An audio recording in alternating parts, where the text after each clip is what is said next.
Heck with it. We're going. We're going. Hi. Sorry. I started stream a little late because I made horrible errors. Mainly that horrible error was I actually started locking in before I probably should have started locking in, which I guess is like, that's a decent problem to have. There are worse problems to have, right? I think, probably. Oh boy. Locked in too hard, exactly. This is my problem. Like, I'm scared of getting started working on something, because when I start working on something, I lock in real hard. That's how I was able to do that model in like 6 hours. It's like when I lock in.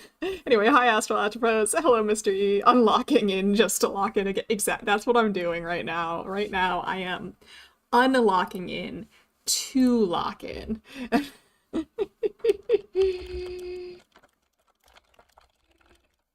Yes, maybe I can afford to zoom in a bit, or maybe just show more of myself than I normally would, right? Or something like that. Because we're locking in today. We're locking in today. Here's how it's gonna work. Here's what we're doing today. I am working on a project. I'm working on a project that I cannot show you. I cannot show you this project for a wide variety of reasons. It's a secret project. You'll find out about it eventually. But for now, I cannot tell you any details whatsoever. But I need to work on it. And the problem is, if you haven't guessed, or if I think I kind of said this on Twitter, yeah, it's a live 2D project. I'm doing something in live 2D, but I'm doing something that I have never done before in live 2D, and it seems really complicated, and frankly, I'm kind of scared of it. And because of that, I have been, I was ready to start doing this probably a week ago. Or at least, like, I could have been starting on this about a week ago. And hello, Bushi! Telling us about a project will involve an inconspicuous black van showing up at our doors. Exactly. Exactly. So I cannot tell you about the project for your own sake, because who knows what will happen. Hey, Marlon! Live TD when Dead 3 walks into the room. Yeah. Anyway. Yeah, so I can't go into details, but see, my problem right now is did I say this? I'm pretty sure I said this on either Twitter or Blue Sky or possibly both. I have to learn VBridger. I'm gonna be learning VBridger, and I'm gonna be doing that live. Is this the ominous I will become the strongest VTuber parent is about? It's related to that. I guess it wasn't intentionally related to that comment, but okay. So what does VBridger do? VBridger is, so you see how my mouth is moving like this, and if you've been to Sai's stream, Saidere, I rigged Saidere's Adventure Time model, and you can see her mouth actually moves a lot smoother than mine does, and that's because actually I rigged my mouth and Saidere's mouth the same way. But Sidere is using a better camera and better face tracking, like a better face tracking algorithm than I do. I just use default stuff, and she's going a little harder than me. But we can go deeper. So VBridger allows you to do really, really, really intense mouth tracking. And to an extent, like eye tracking is also involved, and eyebrow tracking to an extent, but just like face tracking in general, but it's most useful for really, really good mouth tracking. You can do things like puff out your cheeks and stick out your tongue, and your chin can move when you are talking instead of just staying static. Like, I guess I probably could do that without like full-on VBridger rigging.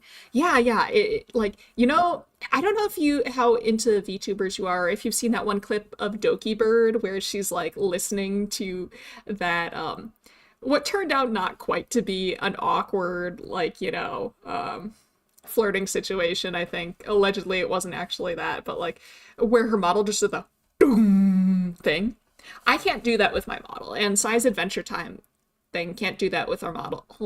That model can't do it because that kind of intense, like the mouth moving up and down, the chin, like doing that thing. Clicking to the Steam images, it looks well. Exactly. It allows your model to be way, way, way more expressive than it would be able to without it. And you can use some really advanced face tracking with it and stuff like that. The trick with that, like, you can stick out your tongue. Like, I don't know if I said that, but I just think that's cool. Like, you can stick out your tongue, you can puff up your cheeks, you can, like, do all kinds, like, you can, like, make kissy faces or whatever. You can do all kinds of stuff with it that you couldn't normally do.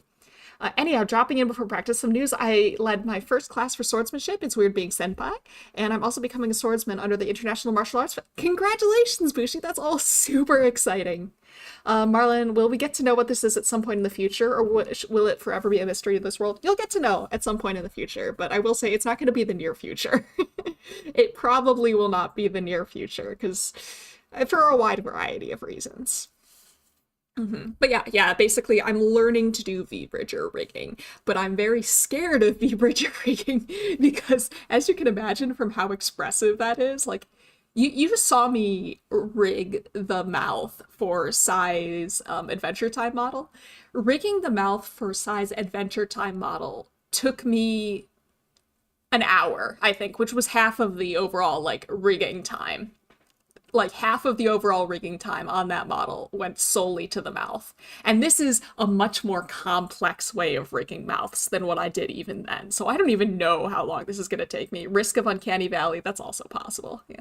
The first stream image is like the Mega... Yeah, exactly. Exactly. You can do some really cool stuff with VBridger, and I'm really excited, but I'm absolutely terrified.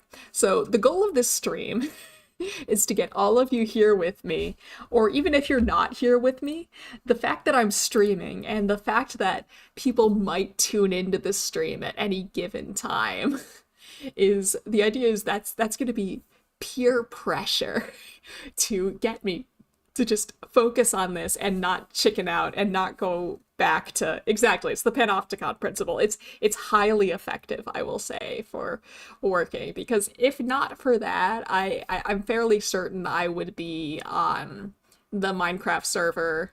I'm currently digging a hole to bedrock there because that's what I do, I guess.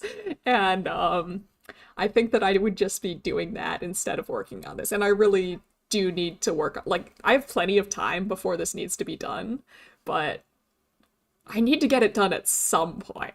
Digging holes is very fun. I make a point to dig a hole to bedrock level on every Minecraft world I make, at least a chunk big. Yeah. There's one Minecraft world, I've kind of like stopped it for a while, but I'm trying to dig out an entire ancient city. Which is, it's a pretty big task. But digging holes to bedrock is my passion. I really like it. 16 by 16 by 128, yeah. I always do the spiral down. Oh, I like that. Yeah, my current plan for the server I'm on with Phi and Toxo is I want to dig a hole all the way down to bedrock. That's roughly circular. It's not a very good circle. And then I'm gonna do a spiraling path. Like a sort of like a spiraling path all the way down. And I've done that before, and I'm planning on doing it again, but making it look nicer than it did before. But I think for that to look really nice, I would have to make a bigger hole than I currently have. And I'm not going to worry about it too much, especially because the bigger the hole, the more likely... Phi's already died once, falling down my giant work-in-progress hole to better. Luckily, he had a totem about dying on him. It has already led to at least one not quite death on the server, and I imagine the bigger it gets, the... Actually, I guess smaller ones are harder to see coming. So maybe that's more deadly, I don't know. I'm thinking of like in the early days of the Hollow EN server, where I think there was a whole... I guess you could put a fence around it. Yeah, but where's the fun in putting a fence around? I might put a fence around part of it. I'm hoping to, like, once I'm getting it all done, use some, like, coarse dirt and stuff like that around the edges and packed mud to make it look like, this has been like an excavation, make piles of dirt and like make sure grass doesn't grow around the edges to make it look like. I mean, leaving deep holes everywhere so people fall down is fun. I agree. I agree. But Fi has been nothing but nice to me, so I don't want to like make him that miserable, Like there's a level of bullying and like pranking on Minecraft servers that I think is somewhat acceptable, but I think that might be a bit. Mylon is not surviving the OSHA review. This actually happened earlier today, but that's when Fi, yeah, hey Fi, I'm telling them about your misadventures earlier today, right before Fi fell to his Minecraft not quite death in my giant pit. He said that he was there to do an OSHA review, and I informed him that this pit was never gonna pass an OSHA review. It's not remotely OSHA compliant. And then within a minute or two later, his totem went off. Oh, I was just talking to everybody about how if I wasn't doing this stream, I would probably still be working on that giant hole to bedrock. Come to think of it, we're how many minutes in? We're 15 minutes in, and I have not gotten any work done since the stream started. It's truly the most exciting thing. I hard disagree. Wait until y'all, like, hopefully y'all will get to see the server at some point, because Toxo has made some gorgeous builds. Some gorgeous builds on that server. Very beautiful. Yeah, I don't know. Have I seen any Fi builds? I've seen the raid farm. I log in occasionally to check the Mylan wall. It doesn't get... Oh, right. You don't even have a base, do you? Toxo has like this gorgeous series of like farms that look like these beautiful houses, and I don't think Fi even has a base. I think Fi just has like a pile of chests. You squat outside of Toxo's mansion. Here, I hope Mylan gets some work done. I just exploited Mylan's exploitation and morally licensed myself into getting some fast food. Please do. Please get some fast food on my behalf. After the stream, if I get an appreciable amount of work done, I am going to eat some Ben & Jerry's ice cream. I am very excited about the ice cream. But of course, that necessitates me actually getting some work done. But yeah, I actually have 2 bases on the Minecraft server. Fun fact, I have 2 entire bases. One of them is like a house that I made in like the first few days that we had the server, and then I kind of like didn't go on it for a while, and now I'm making and like I made my house at spawn. I made my house at spawn, and then Fi was like, I need to find planes. The work per minute is the same acronym as words per minute. But you will have no idea how much work I'm getting done, because I can't show you what I'm working on. Oh. Yeah, but Fi, of course, had to go find some flat land to build on, because our spawn was on top of, like, a really tall hill. And I just built on top of the really tall hill, but Fi was like, no.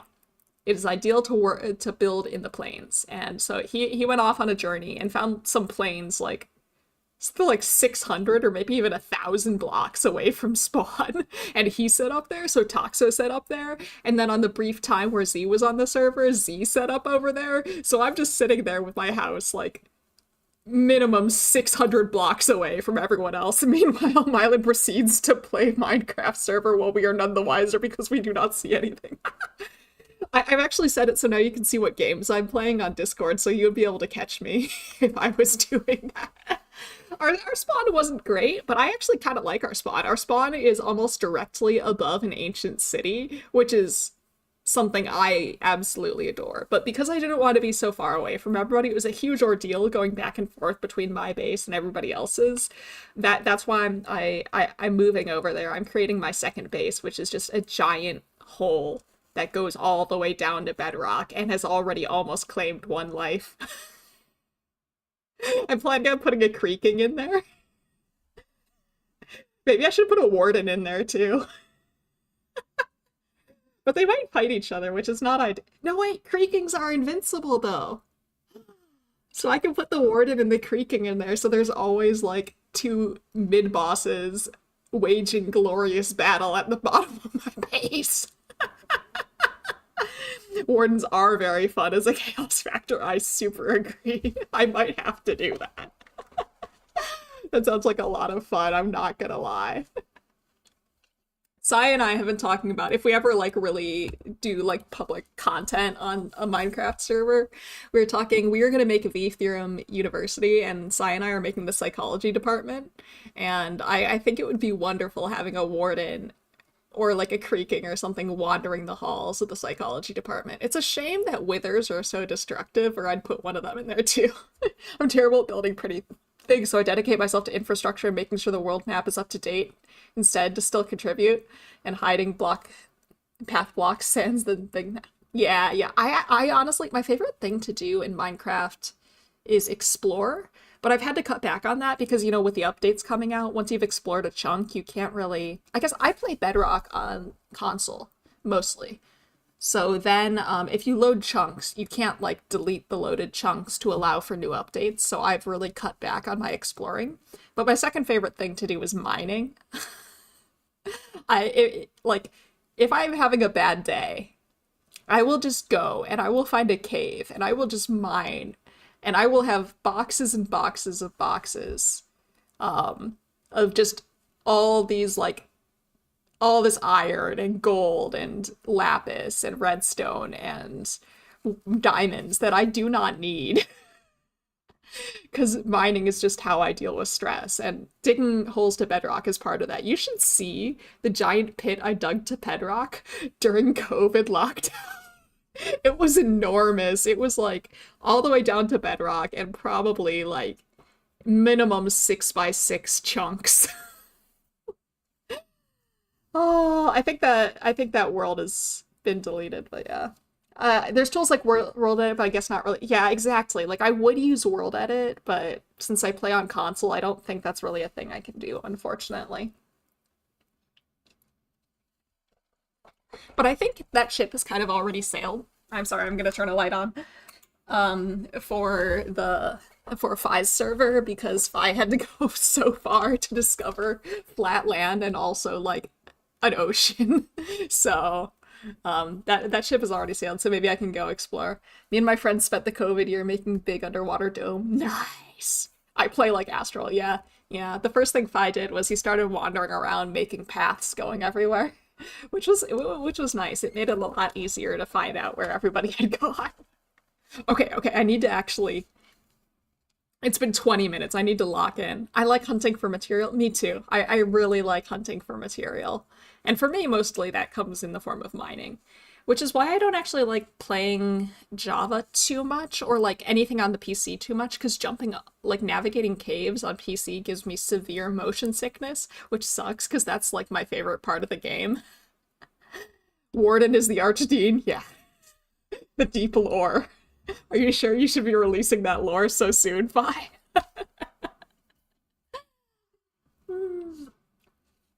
Okay, where was I? I'm trying to figure out how exactly... So, I'm learning how to use inverse masks. I was unfamiliar with the concept of inverse masks, and they're still not, like, clicking in my head yet, but I need to figure out how to do an inverse mask so I can get this model to do what I need it to do. And I'm, like, staring forever at this thing, and I don't understand. Okay.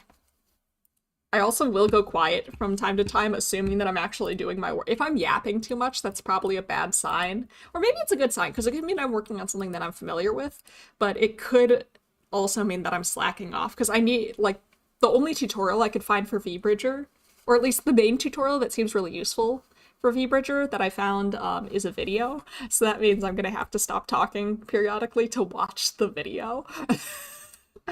I figured this isn't really like a, you know, chatting stream. This is more of a like, come on in, hang out, let's work together stream, and we can talk periodically, and I'll get distracted by chat periodically, and I think that's fun. Maybe this is actually detrimental to me getting work done.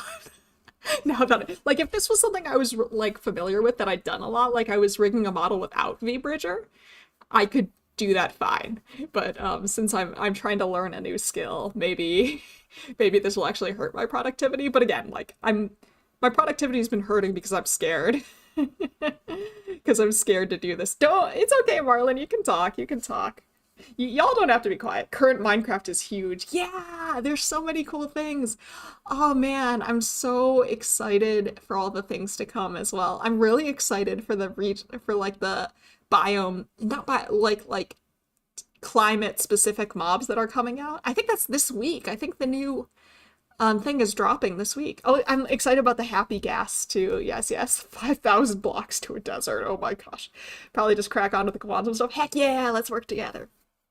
I'm super pumped for the happy gas though, because like working on builds that are up in the air is really rough. Okay, okay. All right. So I want to see if I'm understanding what is happening here correctly. So I'm gonna, all right.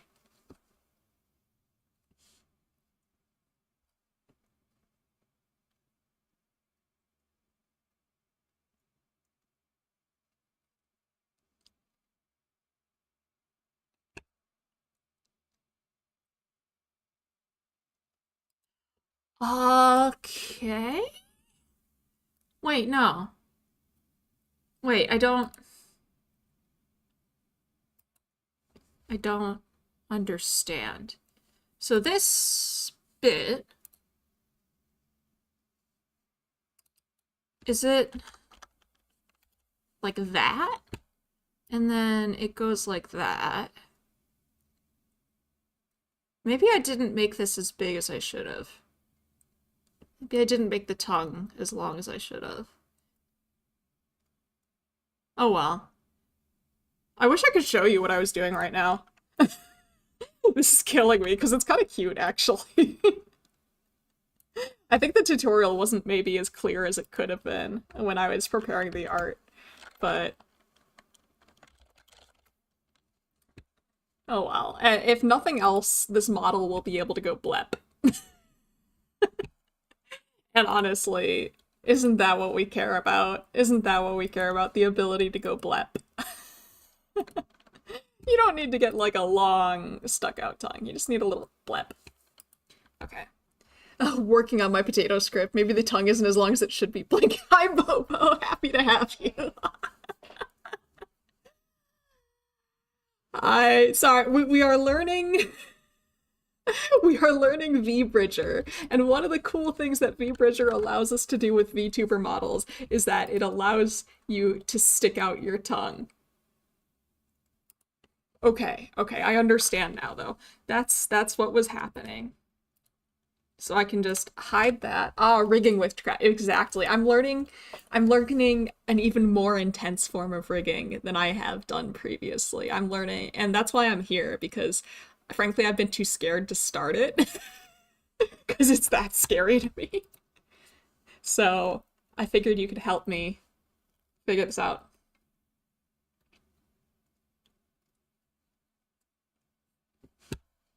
Okay. Hmm.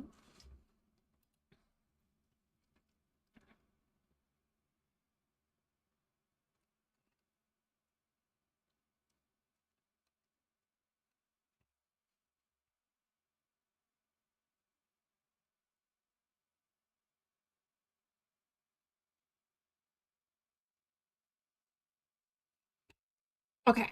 All right.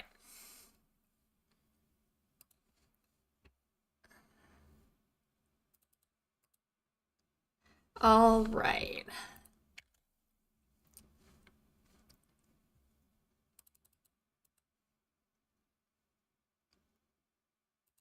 Okay, okay, actually, I think now I can break from the VBridger tutorial because the next bit involves... Oh no. Okay, all right, so now I need to finish up. I never finished setting up my warps, so I think I need to finish setting up my warps before I can work on anything else, so now I can talk. I can talk because I've set up warps for Live 2D about a trillion times before. So like I have a full like thing for how I do it, and it looks like I don't need to like start worrying about VBridger specific stuff until I've finished setting up the warps after this part, because everything else is ready for VBridger. So that's nice. That's nice. Now I can talk freely because I know how to do this bit. It's gonna be tedious. I think it took me an hour for the Adventure Time Sidereal model. So it's gonna take me a while. But oh man. Setting up the warps and then rigging mouths are like the worst part of rigging, I think. Or well, not the worst part, but like I don't know how to put it. It's like they're not fun. Just had to label an equation number 175, so much maths. Better you than me. Oh my gosh, I hate math. I hate math so much. So you have fun with that. I'm not gonna be there. Enjoy. Okay. I was setting up the warps for the face. You are so powerful. Anybody who can deal with math is like incredibly powerful, you know? I cannot deal with math, which I recognize. I know that this is very ironic, all things considered. Okay, so I've got the eyebrow warps. I've got the... Why don't they want to go be together? Okay. Eyes, nose, mouth. Deal is putting it strongly. I would say I survive maths. That kind of... I claw through maths with all of my might. When like I'm doing a math problem that's like more complex than like adding or subtracting or multiplying or dividing or whatever, and I'm assuming that I have a calculator for all this, but if I'm doing a math problem more complicated than that, I just want you to imagine like that image of that guy crawling through the desert. That's how I feel. It's horrid. It's horrid. Okay, all right, we're doing it. Ear. Oh, I only made one of the two. No, I made both of the ear warps. Why can't I order the warps the way I want it? Rude. Okay. Got the ears. Got the mouth. Maybe I should put another warp in here.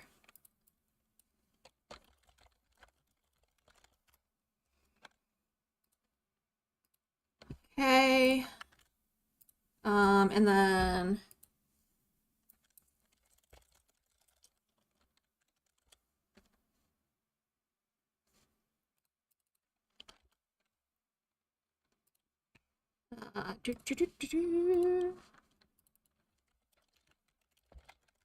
I lied. I can't.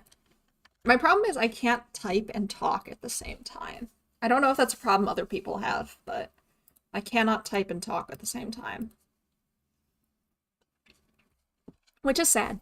I can type and do a lot of other things at the same time. Like, when I was in grad school, I always used to weird out my fellow grad students because, you know, like, when you're in grad school, you usually don't have your own office. You're usually in an office with a lot of other people, or, like, maybe you're doing, like, co-working. When I type and talk, my words slow down to my type speed. Yeah, that sounds about right. I only, like... When I type and talk, I start talking in between typing. So, like, I type a word, and then I talk, and I can't do them simultaneously. But, like, I was part of that generation where, like, it was when computer classes really started being taught in elementary school. And we actually had a whole class on touch typing. And the final test was, like, they would have you type out a sentence while you were blindfolded. So I can type without looking at the keyboard. And I've been able to do this for pretty much ever since I started using computers. Right around when I started using computers, I've been able to type without looking at the keyboard. I can touch type. Which means that when I was, like, you know, co-working with fellow grad students or something, I'd be, like, writing my paper, like, and while I was doing that, I was looking around the room. Like, I wasn't even looking at my laptop to confirm that I was typing things correctly. I'm just, like, looking all over the place, like, oh, I wonder what's going on over there. I'm gonna stare at the corner of the ceiling while I'm typing, and it would, like... But because I've been touch typing for so long, I was able to type really quickly while I was doing this. And my fellow grad students would always look at me and they would ask me, "Are you pretending to type? Like, are you messing with us?" And I'm like, "No, this is just how I type. I'm incapable of typing without looking around." Oh, but I cannot talk and type at the same time. And unfortunately, part of live 2D rigging involves typing. Okay, so that's... Did I never do the thing? Sure, whatever. I got pretty good at it, but I changed the layout of my desk so my keyboard is at an angle and now I'm slightly off, but consistently so. Yeah, like I've slowed down because I have like 3 different keyboards that I type on a regular basis, and one of them is very much a mechanical keyboard. Another one is like a mini Bluetooth keyboard, and a third one is a standard laptop keyboard. There's a reason for this. So like adjusting when I switch keyboards is always very difficult. It's well, not very difficult. I've gotten used to it because I use all 3 of these types of keyboards on a regular basis, but like, when I'm first starting on the next keyboard after using one for a long time, it gets really weird. See, my problem is that, like, I'm a very aggressive typer. So I have gone through the last 2 laptops I broke. It was because I broke the keyboard in a way that couldn't be fixed by just like replacing a keycap or something. Like, I took it to a repair shop and they're like, "We would need to replace the entire keyboard, and this laptop is too new, so there are no replacement keyboards for this laptop." And I'm like, "Great!" So I got an external keyboard to use with it, but it's kind of a pain to have a laptop and carry around an external keyboard for it. But that's actually what I'm doing with my current laptop, because I also broke the keyboard on that. Smidge dyslexic, so I already got in the habit of rereading what I type, so I pick up most times it happens. That's fair. I like compulsively send messages. Like, once I'm done typing, I hit enter like automatically. And you'll notice, you've seen, I make a lot of typos, and I'm kind of at the point where I just don't care anymore. I got too preoccupied with typing so fast that I didn't wonder whether I should type that fast, kind of deal. Okay, let's see. Gotta create a class.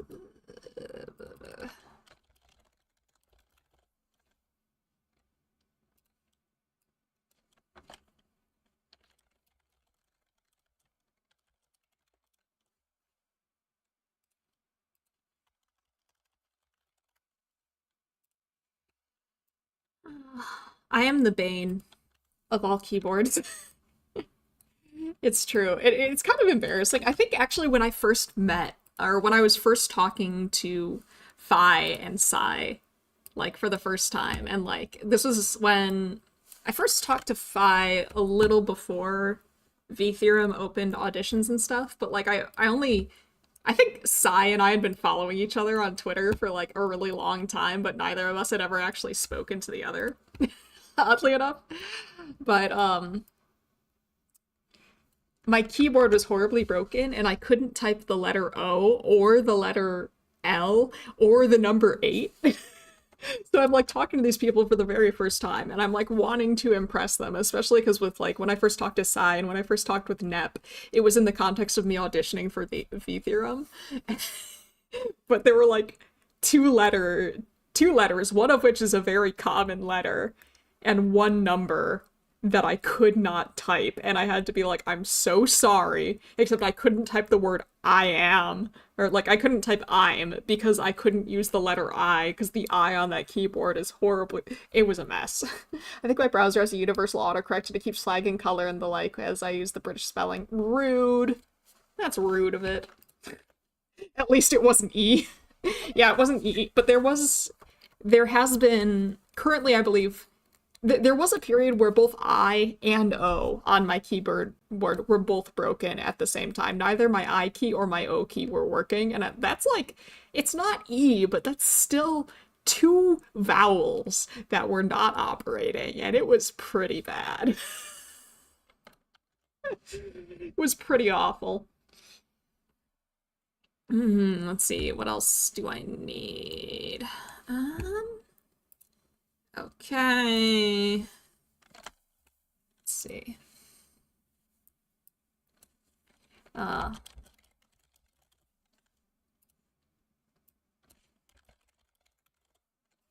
Restricted language game difficulty impossible. That's kind of what it felt like. I guess I could have used 0 in place of O and 1 in place of I, but then I would have been typing like a Homestuck character, and I don't think that makes a really good impression. Can you imagine? Oh, that would have been a little awkward. Just hi. I am a. I don't know if that's any particular Homestuck character, but I don't think that people need that. That anyone really wants to see that. Oh man. Milo.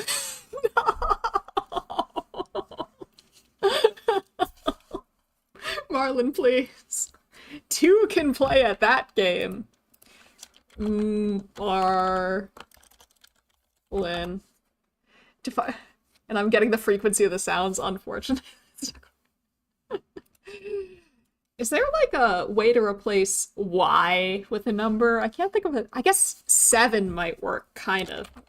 Like, if I went...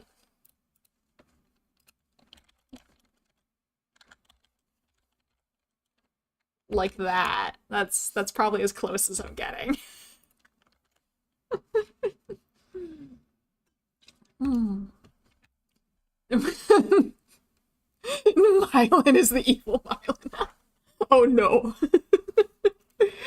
We're all gonna get alter egos. It's a little scary. Okay, what are those pieces of hair that like frame your face called? Not bangs, but like maybe I should just call it fringe. That's close enough.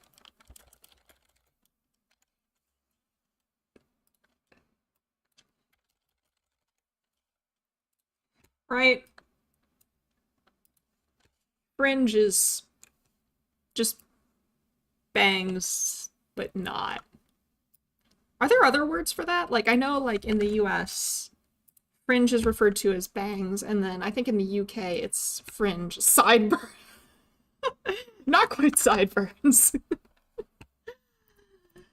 Like, the hair that's, like, in front of your ears, but it's not actually growing out of the sides of your face. It's growing out of your temples, but it's in front of your ears. That hair. I guess like a lot of people don't have hairstyles that really differentiate it from the rest of their hair, but like in anime, it's pretty common. Locks? Maybe. Fetlock? I don't know. What is that? I've never heard that term before. Fetlocks are the joint of a horse's or other quadruped's leg between the cannon bone and the pastern. I've learned something new. I've learned something new today. Oh boy. Okay.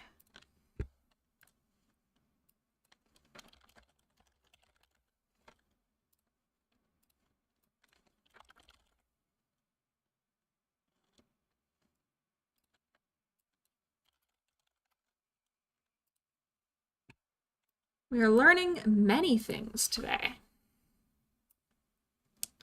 We love a day when we can learn new things. I should probably decide how long I want to stream today. Like, how long are these horrible shenanigans gonna continue for? I don't know. I genuinely do not know, but I feel like that is a thing that I probably should know. Should have just read a paper. But no, this is good. We're gonna be productive, everyone. We're gonna be so productive, it's gonna make you feel sick. Okay.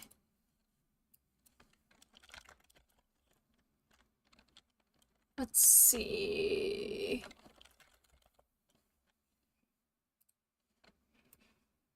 You're gonna get motion sickness. Side lock, that sounds plausible.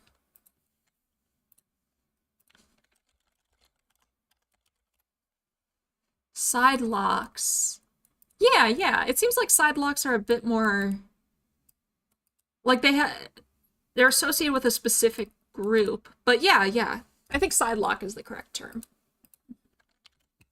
I know like the term for like the Japanese hairstyle specifically, or maybe, well, at least what it's called in Western fandom, like the hairstyle that has like shorter in front of the ears and longer behind the ears would be like a hime cut.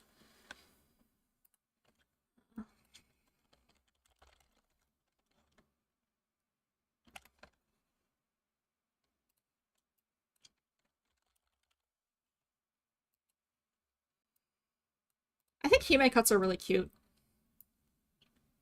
I would get a hime cut. I'm a really big fan. I have considered getting a hime cut. I'm just like a big fan of like uneven hair, or in my case feather cuts in general. As you can see, like the feather on the left side of my face is shorter than the one on the right side of my face, and that was a very intentional thing. I think asymmetrical hairstyles are just cute in general, and hairstyles with like varying lengths are cute. Yeah, it is kind of wavy. My first model had straight feathers, but this I think I kind of like the feathers wavy. Like if I had hair, I might not like it wavy quite as much, but with the feathers, I like it wavy. Hime cuts are always good. Yeah. Wavy looks cool too. I agree. I agree. And honestly, wavy hair is really fun to draw. Like my favorite hair to draw is long wavy hair. I don't get the chance to draw it very often, but I seriously enjoy it. Because it's just like you get to do a bunch of like long wavy strokes of the pen, and it's fun. I know a lot of artists who really hate drawing long hair because you got to get like the long stroke of the pen just right, and that can be very difficult. And it is difficult, but I have enough fun just like making these big grand hand gestures trying to get the stroke in that like it kind of cancels out the difficulty factor. It's just enjoyable. Maybe someday I should give myself some long hair. Lines of action just around the hair, pretty much. I am considering. I'm not good at keeping this a secret, maybe because I make my own models. But I am considering making a model where I wear a wig. So like it looks like I actually have hair, but I'd have to do something to keep my feathers under the wig cap, and I'm not really sure how I can do that without breaking them. Maybe I'll just have to pluck out all my head feathers, and that sounds really painful actually.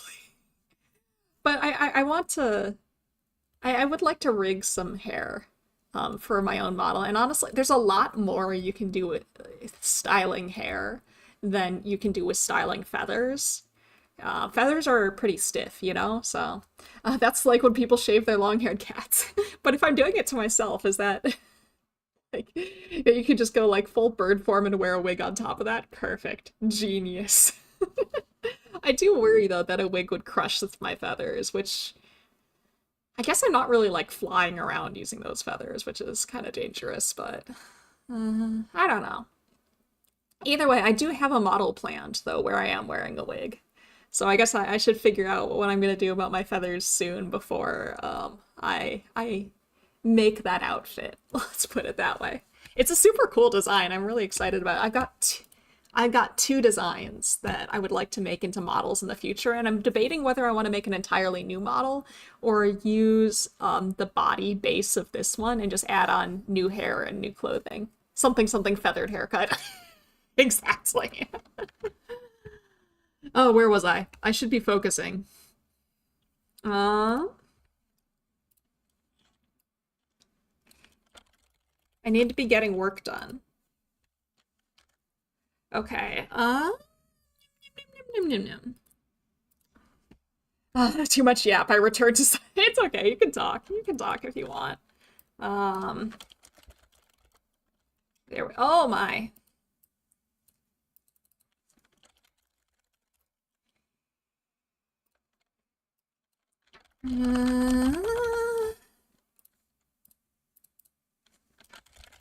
We are gonna be so strong. You're all gonna be jealous of how powerful we are.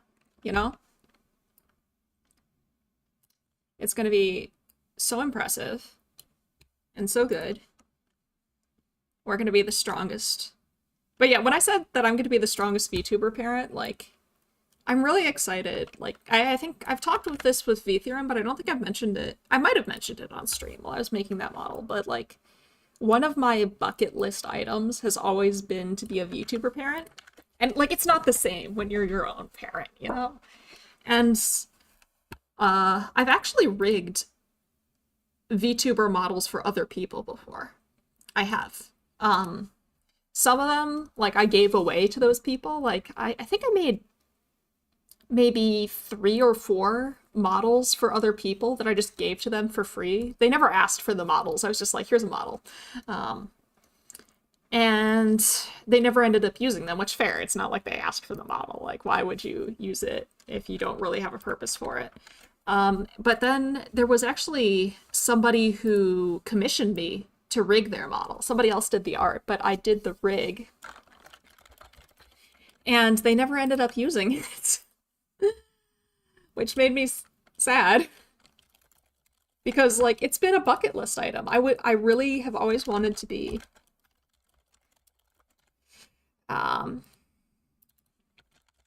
I've always wanted to be a VTuber parent, and like I've always wanted, yeah, I think that basically covers it, you know? Like I've wanted to be a VTuber parent, but I never really had the chance to be a VTuber parent. Because nobody ever wanted to, or like for one reason or another, nobody ever ended up using any of the models I made. And like, you know, that's fine. Like, they have a right not to use the models, absolutely. But it, you know, it was kind of sad because like I'd like spend a lot of time working on these models and they just wouldn't use them, which again, totally their right, especially because a lot of the time they weren't asking for the models. I was just using them as an excuse to make the model. But like, it's been like a dream of mine. Yeah. Oh, thank you. Yeah. Well, it has happened now. Sai is using my model and calling me her VTuber parent, and so it's like, it's kind of a dream come true. People use your models in the future for sure. I hope so. I would love to be a VTuber parent for more people. Even more models in the future, yes. Though maybe not models with VBridger. We'll see. We'll see how painful this first experience with VBridger is, and then we'll decide if more models with VBridger. Oh, man. What is this? Forceful VTubification, lol. Yeah.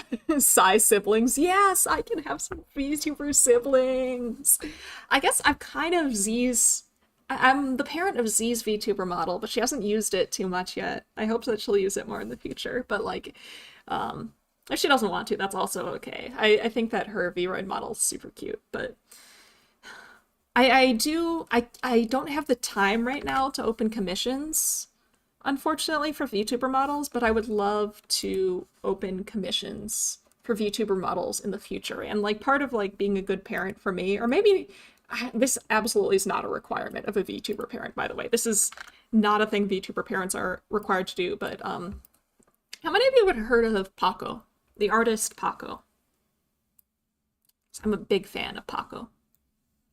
Paco, I mean, from what she seems to be hitting at, I think we might see one of the forms in action on the first. It's possible. It's possible. I know nothing, but it's possible that that is a thing that will occur. Right. But yeah, I think, don't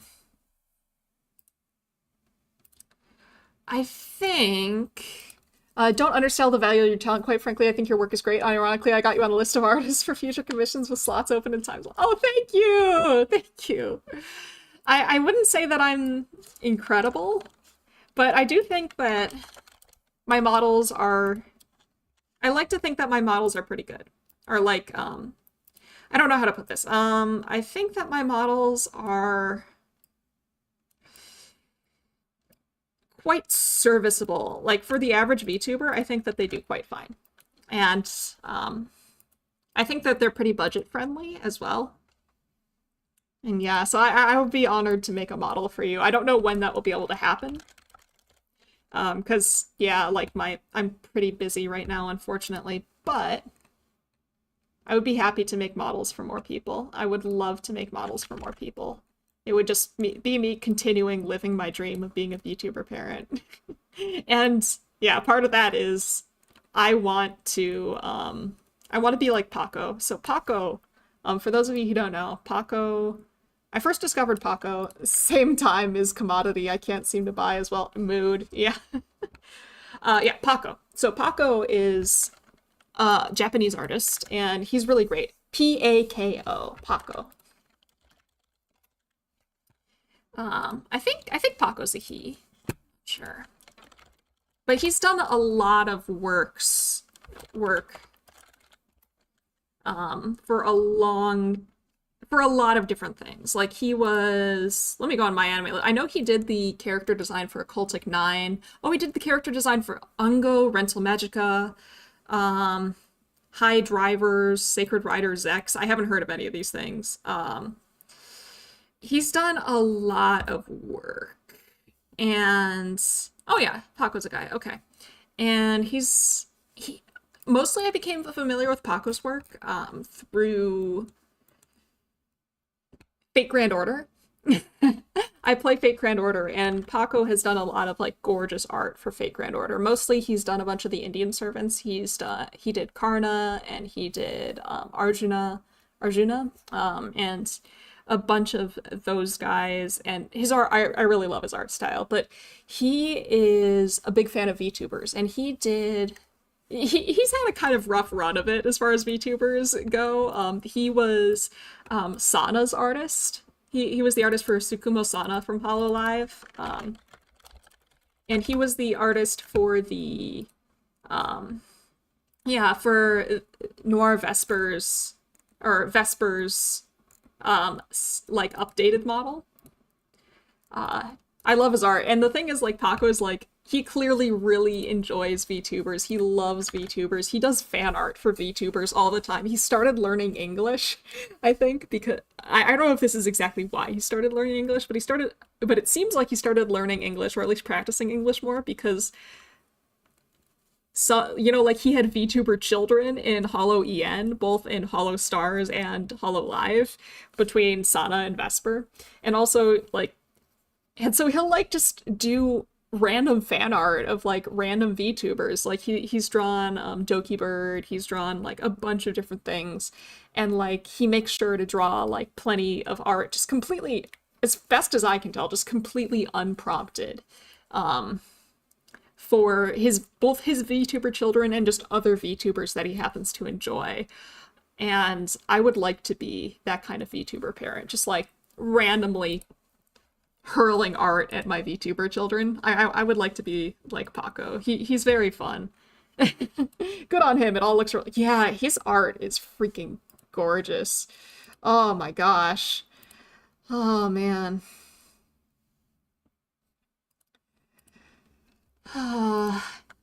He's very funny too. I think actually part of it is that I believe he is friends IRL. Well, IRL is a bit weird to say, but I believe he's friends with Sana. So I'm just picturing him actually running by and throwing it out. That's kind of the vibes he gives off, I'm not gonna lie.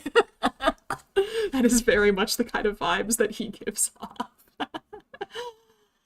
But yeah, I think he and Sana are actually friends. Or maybe not Sana. Not Sana. Well, no, he and Sana were friends, but he's also friends with an artist called Namie. I don't know if Namie has any VTuber children. But Namie has designed a few characters for Arknights. She did Golden Glow, Mizuki, and Pepe. So she designed and drew art for those characters in Arknights, and she also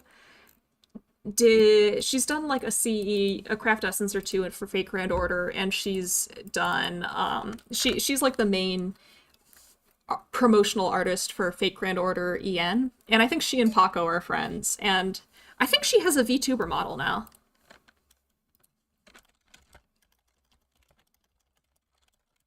I think she debuted one recently.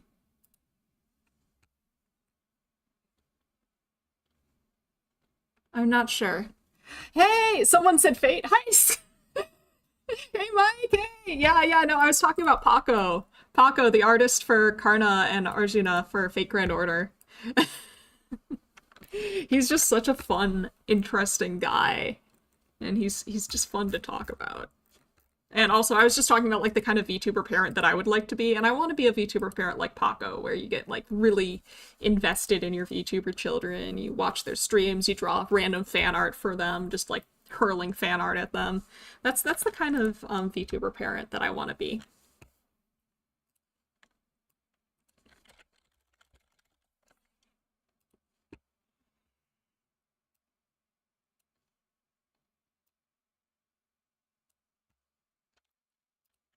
Actually, I see.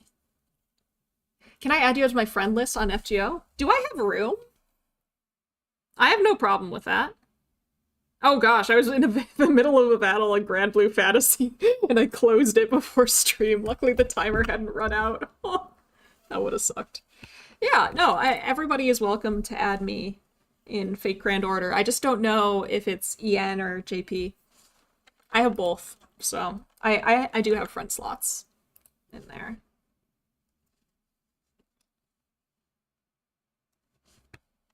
But first, I should... okay, so this is defaults. What am I? Who am I? Where are we? What is life? But yeah, yeah. I'm happy to share my friend code if you just tell me whether you want the EN server or the JP server.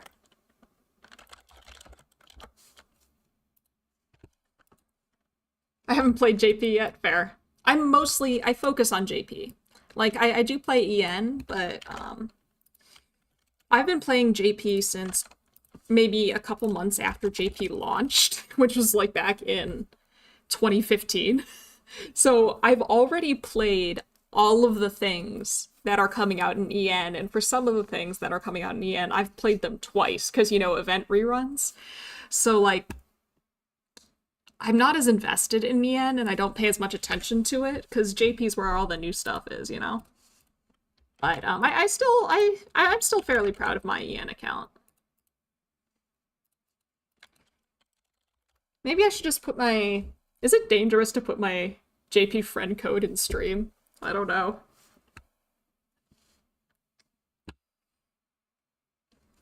I mean, I can turn down any friend requests and stuff. Oh,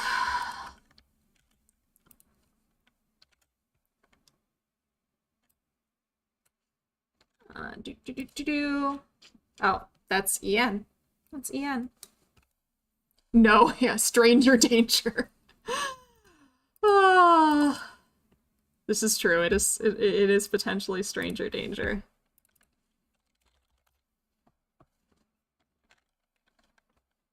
You can just ignore the request. That's true. No, FGO is probably safe, I think. Yeah, I don't think FGO releases any particularly sensitive information. Like, literally, you'll just see... You'll be able to tell who my favorite servants are, and that is... I guess that will tell you a lot about who I am as a person. But I think that's probably fine. You get to see my support setup, and you could be like, oh my gosh. Do you have a life? Oh, no, wait, I was going to EN, right, EN. That's why I opened... what am I doing? I don't know what I'm doing with my life. Does anyone know what they're doing with their life? I don't know what I'm doing with my life.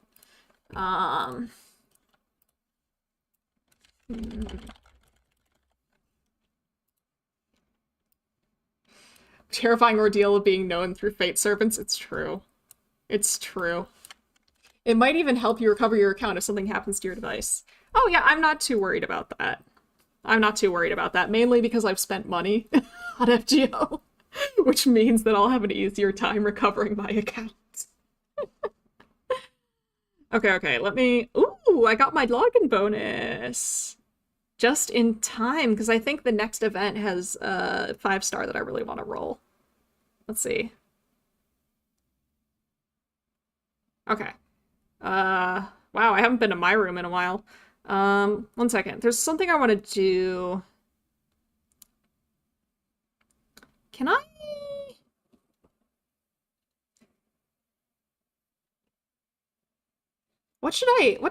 I wanna use a different name here.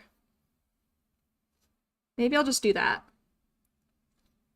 Okay. All right, so, if you wish to add me in Fate Grand Order, where can I find my friend code these days? I don't even know where it is these days. I think I have to go to the... Oh, probably the Friends and Following tab. Wow, I'm a genius. I know where things are. So, my friend code in Fate Grand Order, and I do have slots open. I have a... Oh. Whim, a small chaos. Yeah. 0...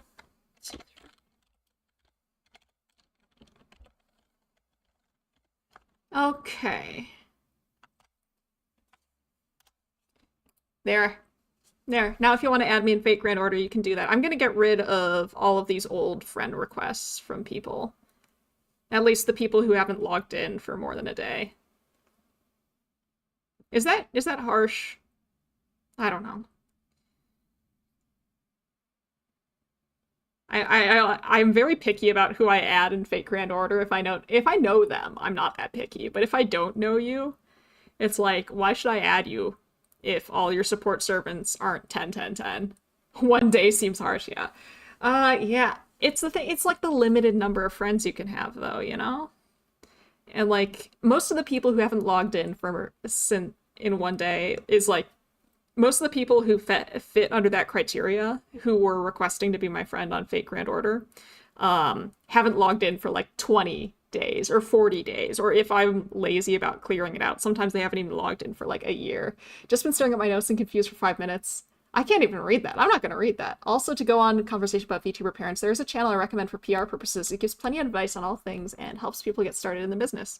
Oh, nice. Honestly, I'm not trying to blow up. I would be delighted if my VTuber children blew up. And I want all the V-Theorem to get big. But me, myself, like, I'm not super motivated. I'm actually, like, would I like to get big? Yeah, I guess. I would like that to an extent, but also the thought terrifies me. So, like, I'm not, like, I'm not gonna go too hard on trying to... Like, I'll try and expand a little bit for, like, the sake of V-Theorem and stuff like that, and, like, for the sake of myself and things like that. But I don't want to get super PR-y or, like, super intense. Yeah, like, I'm gonna be careful. I'm not gonna, like, cause any incidents or anything like that, but... One foot in front of the other at your pace. Exactly. Like, if you look at how old this channel is, I think my channel is like 4 or 5 years old now. I've been going at my pace for a while now, and I intend to keep going at my pace, even if V-Theorem is disturbingly effective at motivating me to try harder. I will do security order. Alright, let's see. Is anyone here? Alright. I'll check my friend request later. I should be focusing on working. Where do I want to put the thingy? I need to finish setting up all these things so that I can actually get to learning VBridger again. But I'm being lazy, I guess. Okay.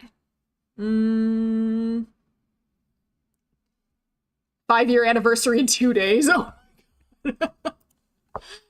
It's scary. Should I do something special, do you think, for my 5-year anniversary? It feels like it doesn't count as a 5-year anniversary. Does that make sense? Oh, that's terrifying. 3 days, I think, in American times. Oh my gosh. Maybe I can just draw myself some nice art or something like that. I can draw myself something nice. Thank you, Astral. I'll add that to my Myelin anniversary. Why do you... I know why you have that, but I don't think this belongs on that.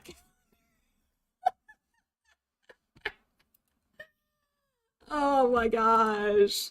Oh no. I am but an egg. Okay. Uh-huh. Or should I not bring the guy up then? What guy? We passed another one on Saturday. Did we?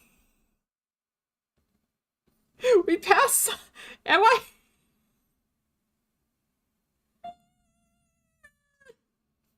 You have that egg form VTuber model or something, right? I should. Clearly, I should. I don't think I do, though. That quick doodle you had when you were demoing Side Areas model. I don't remember that.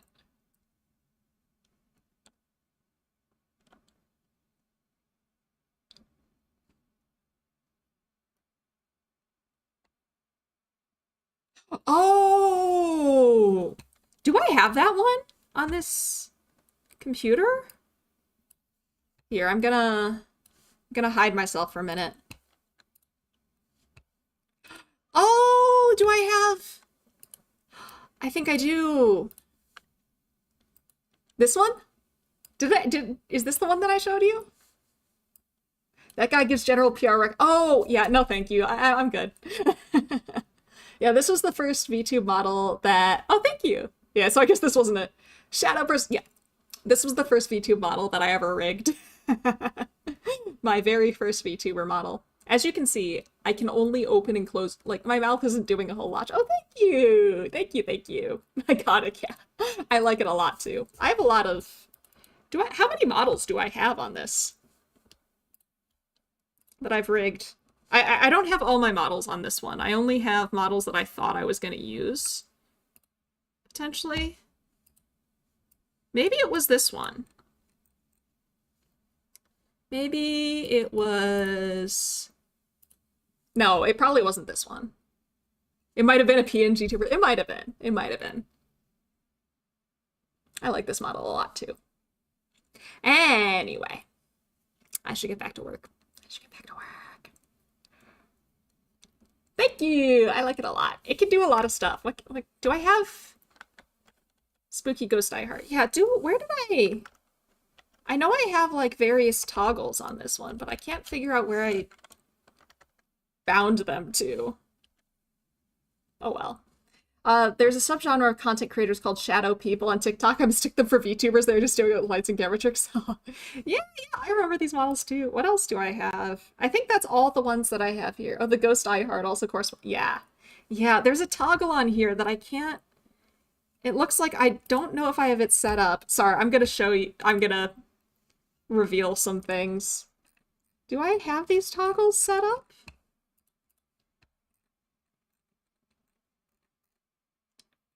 Oh, is that where I set them? Is that where I put them? So it was like, why aren't they working then? Is it because of that?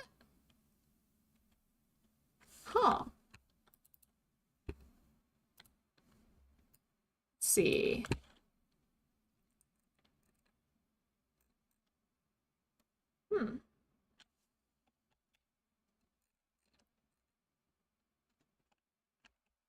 Weird. I should be able to be using these right now. That's strange. I don't know what the problem is. Why aren't you working? That needs to be a VTuber. It's true. It's true. Unfortunately, it does need to be a VTuber shirt. Weird. I don't know why it's... Lost my heckin' connection for a short bit. Oops. Yeah, sorry. I'm a different person now. I have had a whole character arc while you were gone. What happened? I'm somebody else now. I'm somebody else.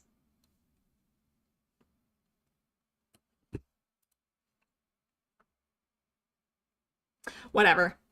Whatever. I'm gonna go back to being myself now. Mylan adopted a human disguise without on mission in the human world. It's true. It's true. I'm gonna go be myself again. Okay, I'm back. Did you miss me? Oh, I want to put my glasses back on. Whomp! Yep.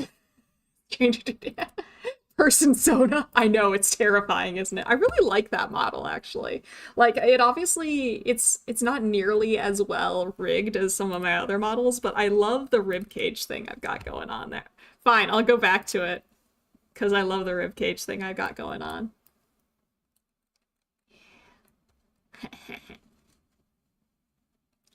Yeah. I might do this. I might keep this rib cage on a future thing, but I'm not sure. Anyway, I beat the Hokage and stole the One Ring to balance the Force. It's possibly true. Conceptually very cool. Thank you. I like it a lot. I like it. I especially like the rib cage and the eye in the rib cage a lot. And unfortunately, I wish I could get the toggles to work because. Oh, that's it. What's the lore? There is no lore behind this one. Here we go. Here we go. I found it. So.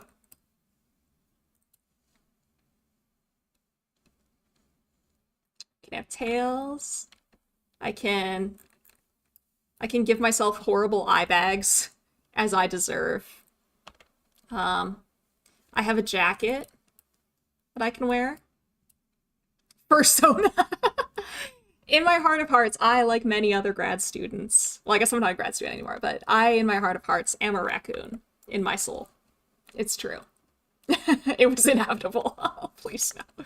I have this one too.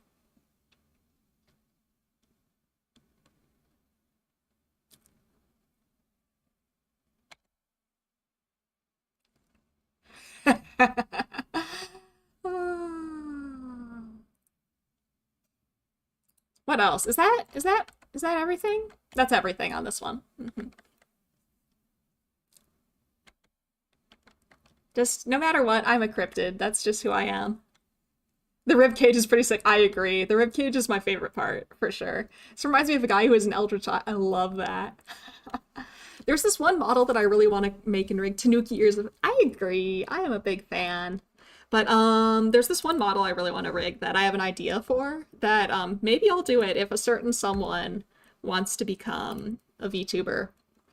I have somebody in my life who I'm not going to pressure them into becoming a VTuber because that would be wrong. But if they do, I will make them a model because I have a cool idea for a model, and if they're amenable to it, I would love to make them a model.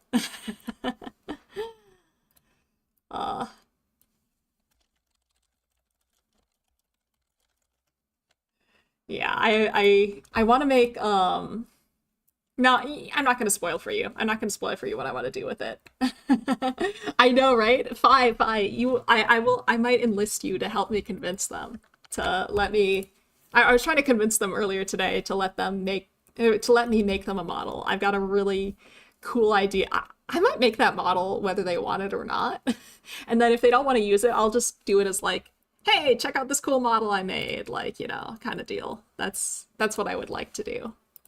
That's what I like to do because it's a really cool idea, I think, personally. Man, who is that guy? I have to fight. Do I have to fight them? Gee, I have no idea who it could possibly be, Maury. I have no idea at all.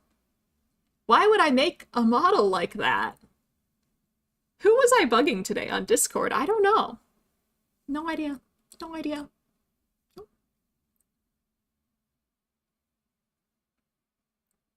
I'm innocent. Is this the face of somebody who's causing trouble?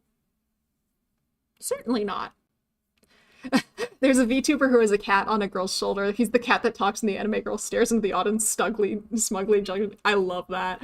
I love creative VTube models. There's so many fun things you can do with VTuber models, and I think like they're wildly underutilized. Like one of the things that I'm thinking of that I'd love to make a model like of a similar kind of concept is Juniper's like giant moth monster model. Love that stuff. Love that. Would love to do that.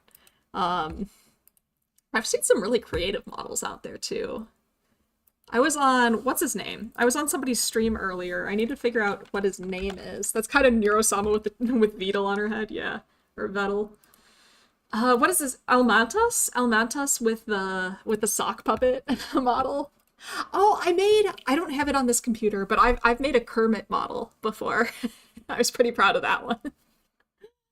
It was a Kermit VTuber model, and I Enjoyed it a lot. There's one I got recommended that's a ghost held by a hex maniac with the hex maniac speaking as chat. Oh, I love that.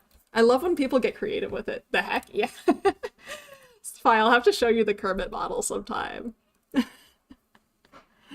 Oh, hex maniac. I'll have to check that out. That sounds super neat. All right.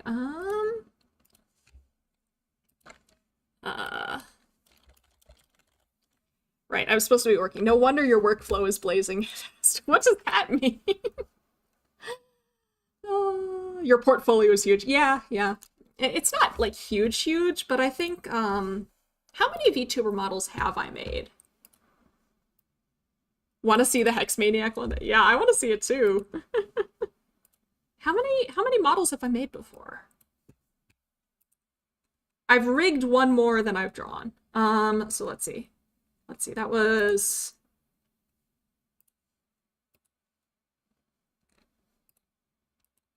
one, two, three, 4, 5, 6, 7, 8, 9, 10. And then this one is 11. The one I did for Z is 12. The one I did for Sidere is 13. And the one I'm working on now is 14. Working on what? VTuber models. I've done 13 VTuber. You're fond of the design you raffled off a while back with the sheep. I like that one too. I'm sad it's not getting used. The conditions of the raffle were that the person who won that model had to stream with it at least once. And the person who won the model,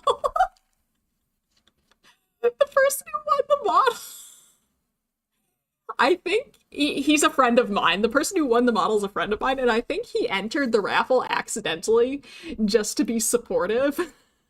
And he had zero expectations of winning. And he won it. And like, I think it's still on his radar that he said he'd stream with it at least once, but like, I don't think he was ever planning to. Yeah, no, this was very much like, he's very much a guy. He's a very guy, and like this model is like a cutesy sheep girl with the physics. And this model was me learning how to do the chest physics. That poor guy. One day. I'm gonna send Phi a thing. With the physics. Yeah, the model's very girl, but also very good. Yeah. Here, I'm gonna, Phi, if you're curious, I'm sending you a video compilation of the first 10 VTuber models that I made. And it includes the sheep model. Yes, exactly. Hey, Rico! Oh, shoot, you're right, Rico. I need to be working right now. I need to be working, not talking about all of this. Okay, the peer pressure is... Right, okay. Welcome, Rico. How you doing? I hope that you're doing well. Tie... And peer-reviewed pressure. Yes. Oh my goodness. Working on what, though? I am working on a secret. So, like, you can't know what... The most that you can know about what I'm doing right now is I'm currently working on a VTuber model. And I'm part of that VTuber model. The reason that I decided to do this as a stream, even when I can't show you what I've done a lot of work on this already that I have not shown you. But the reason that I'm doing this on stream, even though I can't show you what I'm doing, is because I'm learning VBridger. I'm learning VBridger for this model, and that's really been holding me back because I'm scared to learn VBridger. So I decided to stream it to force myself to work. We are the Panopticon. Yes, thank you so much, Marlon. And thank you all of you for coming here and pressuring me to work by being here, forcing me to work. Luckily, I discovered that I don't need to be working on VBridger right now because I'm at a point where like I have some prep work to do before I need to be doing the VBridger part. Oh, Fi, did you see the model that my friend won? The Kermit one was so hard. Thank you. Those models are organized in order that I rigged them. Don't let your dreams be fine. You want a Kermit model? I thought we were in the Stanford prison experiment. No, no, Zimbardo is dead now, and he cannot hurt you. Should I be joking about that? Uh, anyway, the guy who did the Stanford prison experiment passed away a few years ago. How much for a VTuber model? I'm not currently taking commissions right now. But if I think my current rate is like if hypothetically if commissions were open right now, my current rate would be probably $700 for a full model. But since I'm learning VBridger, if you want to add VBridger to that, it would be more. Also, I haven't shown you the traditional VTuber model for Fi. You've rigged one that looks so similar. Oh, I want to see. I want to see. I want to see. I want to see. I want to see. I want to see. Are you gonna show people that one day? You should. I think you should. Ah, what have I done? I need to be focusing right now. Why am I not focusing? Why is this stream actively working against me? Like, I thought those were expensive, but it's so good. Sounds like a worthwhile gig. Yeah, I've never really, I guess, I haven't really done it as commissions before. I used to charge way less. Like, there was a time when I was offering a full VTuber model for like less than $300 and like rigging for only about $120. And in retrospect, I was way, way undercharging. Like, well, I knew that I was way undercharging at the time. I was very intentionally way undercharging. And it's possible that I'll still undercharge. The reason I say 700 is because the last person that I talked to about commissioning a VTuber model actually kind of like bullied me into raising my price closer to market rate. They used, so there's this heuristic in psychology. Heuristics are like these cognitive shortcuts that we take. So it's things like, you'll ask Toxo for permission. Okay, awesome. I hope that I'll get to see it, but if I don't get to, that's okay. But yeah, heuristics are these cognitive shortcuts that we take. There are a bunch of different heuristics, but one of them is called anchoring and adjustment. Anchoring and adjustment is like, I can probably demonstrate this. So, do you think that Mount Everest is taller or shorter than 3,000 feet? Is Mount Everest taller or shorter than 3,000 feet? Don't Google, by the way. You're not allowed to Google this.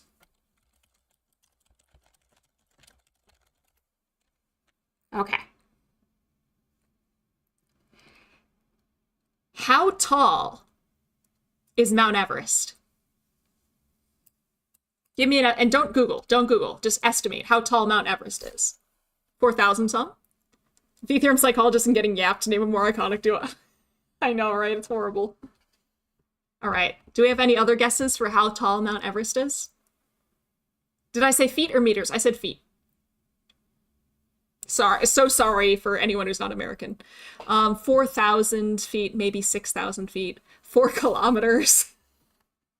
I don't know how many. All right. It's several miles high or something. Okay. So this is the anchoring and adjustment thing. And thank you all so much for cooperating. Whenever I try this specific example in my lecture hall, it doesn't work, and I think it's because people Google it, but it worked here very nicely. So Mount Everest is actually roughly 29,000 feet. It's roughly 29,000 feet, so all of your estimates were not even, like, in the ballpark. Right? And the reason is because of this heuristic called anchoring and adjustment. I started you out with, is it taller or shorter than 3,000 feet?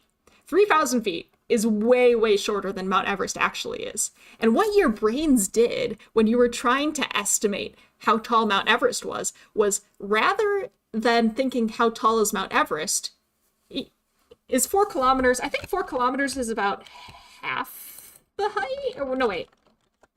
How many feet is 4 kilometers? Yeah, 4 kilometers is less than half as tall as Mount Everest. How many kilometers is Mount Everest?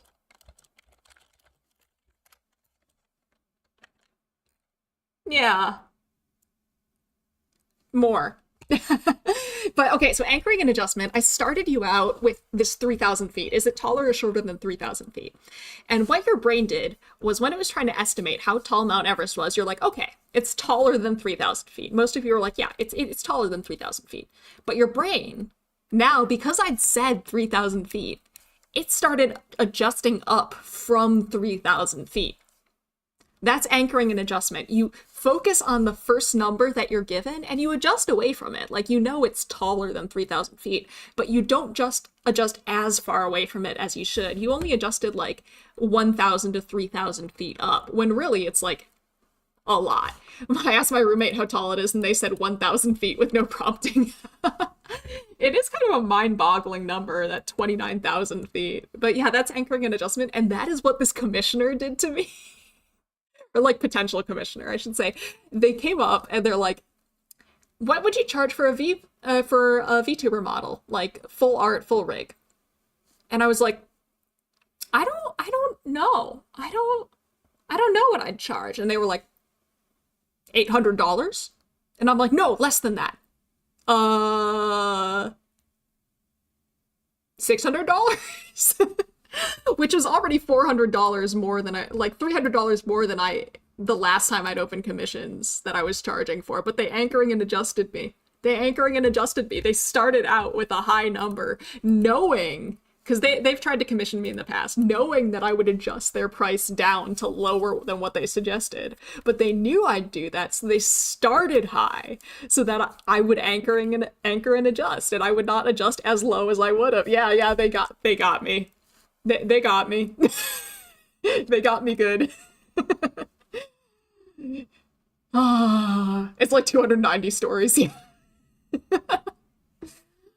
They got me real good. Good job, Commissioner. Yeah, they were very clever. They were very clever. Though I haven't told you whether I took that commission or not, so did their ploy work? I don't know. $700 covers 96 hours of labor at $725. Yeah, that's not bad. That's not bad. So if I did end up taking that commission, then I better work hard. It's not going to be, if I do end up taking that commission, it's not going to be another 6-hour model. It's going to take me a lot more.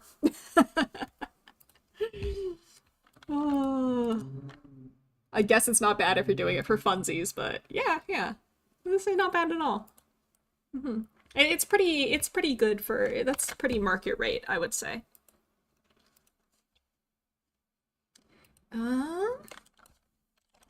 Let's see, this would be...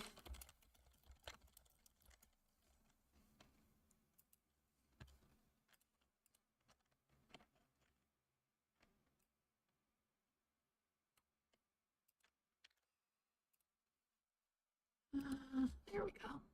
I'm really bad at that, though. I don't take commissions too often, because, like, $116 for a 6-hour job. Yeah, I didn't charge for that one, though. I didn't... There were a lot of reasons I didn't charge for it. That sounds about right for this kind of thing. Yeah, it is like a... It is definitely a specialized skill. Like, it takes a while to learn.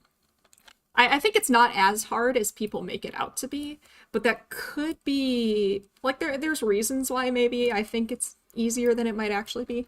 I guess, like, scaling it around wage labor is perhaps a little out of tune. No, I think that's a good way to do it. Like, I think that's a good way to do it, because, like, that's actually... So, like, artists often, especially if they're just starting out in commissions, they're not really sure what to charge for a commission. And one of the tips that you'll get as an artist trying to figure out what to charge for your work is, well, do a piece and time how long it takes you, look up what is minimum wage in your state, figure out how much it would cost at minimum wage, and then adjust from there as you'd like. Or, like, figure out the amount that you would want to be making per hour, multiply the number of hours it took you by that amount, and then use that. Yeah, scale the rate around how much it makes to make rent. Yeah, that could work too. Luckily, like, art for me is more of a hobby than a job. Like, I do not rely on commission money or anything like that. So That means that, like, if you go to somebody who relies on commission money, they're gonna charge more.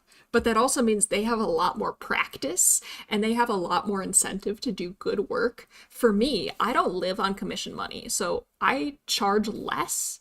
But that also means your art is not my first priority. Your art, I do not have nearly as much practice.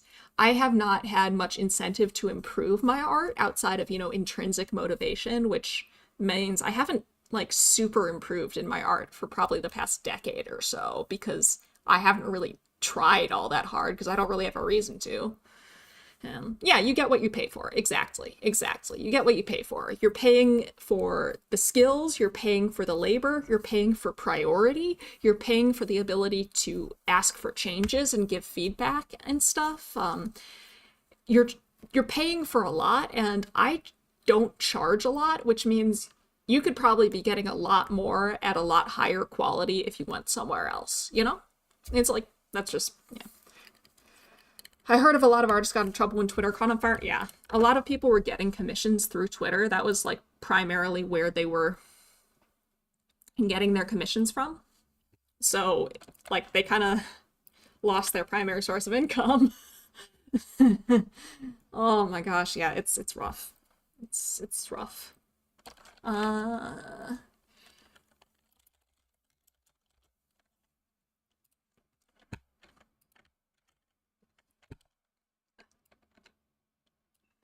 oh man, I just got sad. But yeah, it's hard to like the thing about like art accounts, and I think this is true for like social media accounts in general, is that like I have another YouTube account. I have another YouTube account, and I've had that account for something like mm, how long has YouTube been a thing? Like I've had the other YouTube account for a long time. I've had this one for 5 years. I've had the other one for probably maybe even 15 years. I would not be surprised if I had that other YouTube account for 15 years.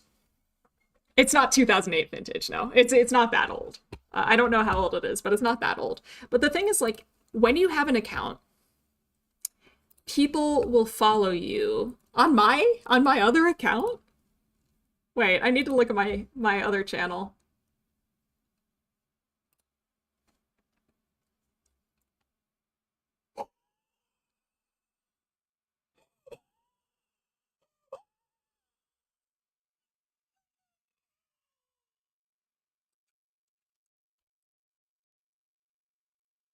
Oh my God. My other YouTube account. My other YouTube account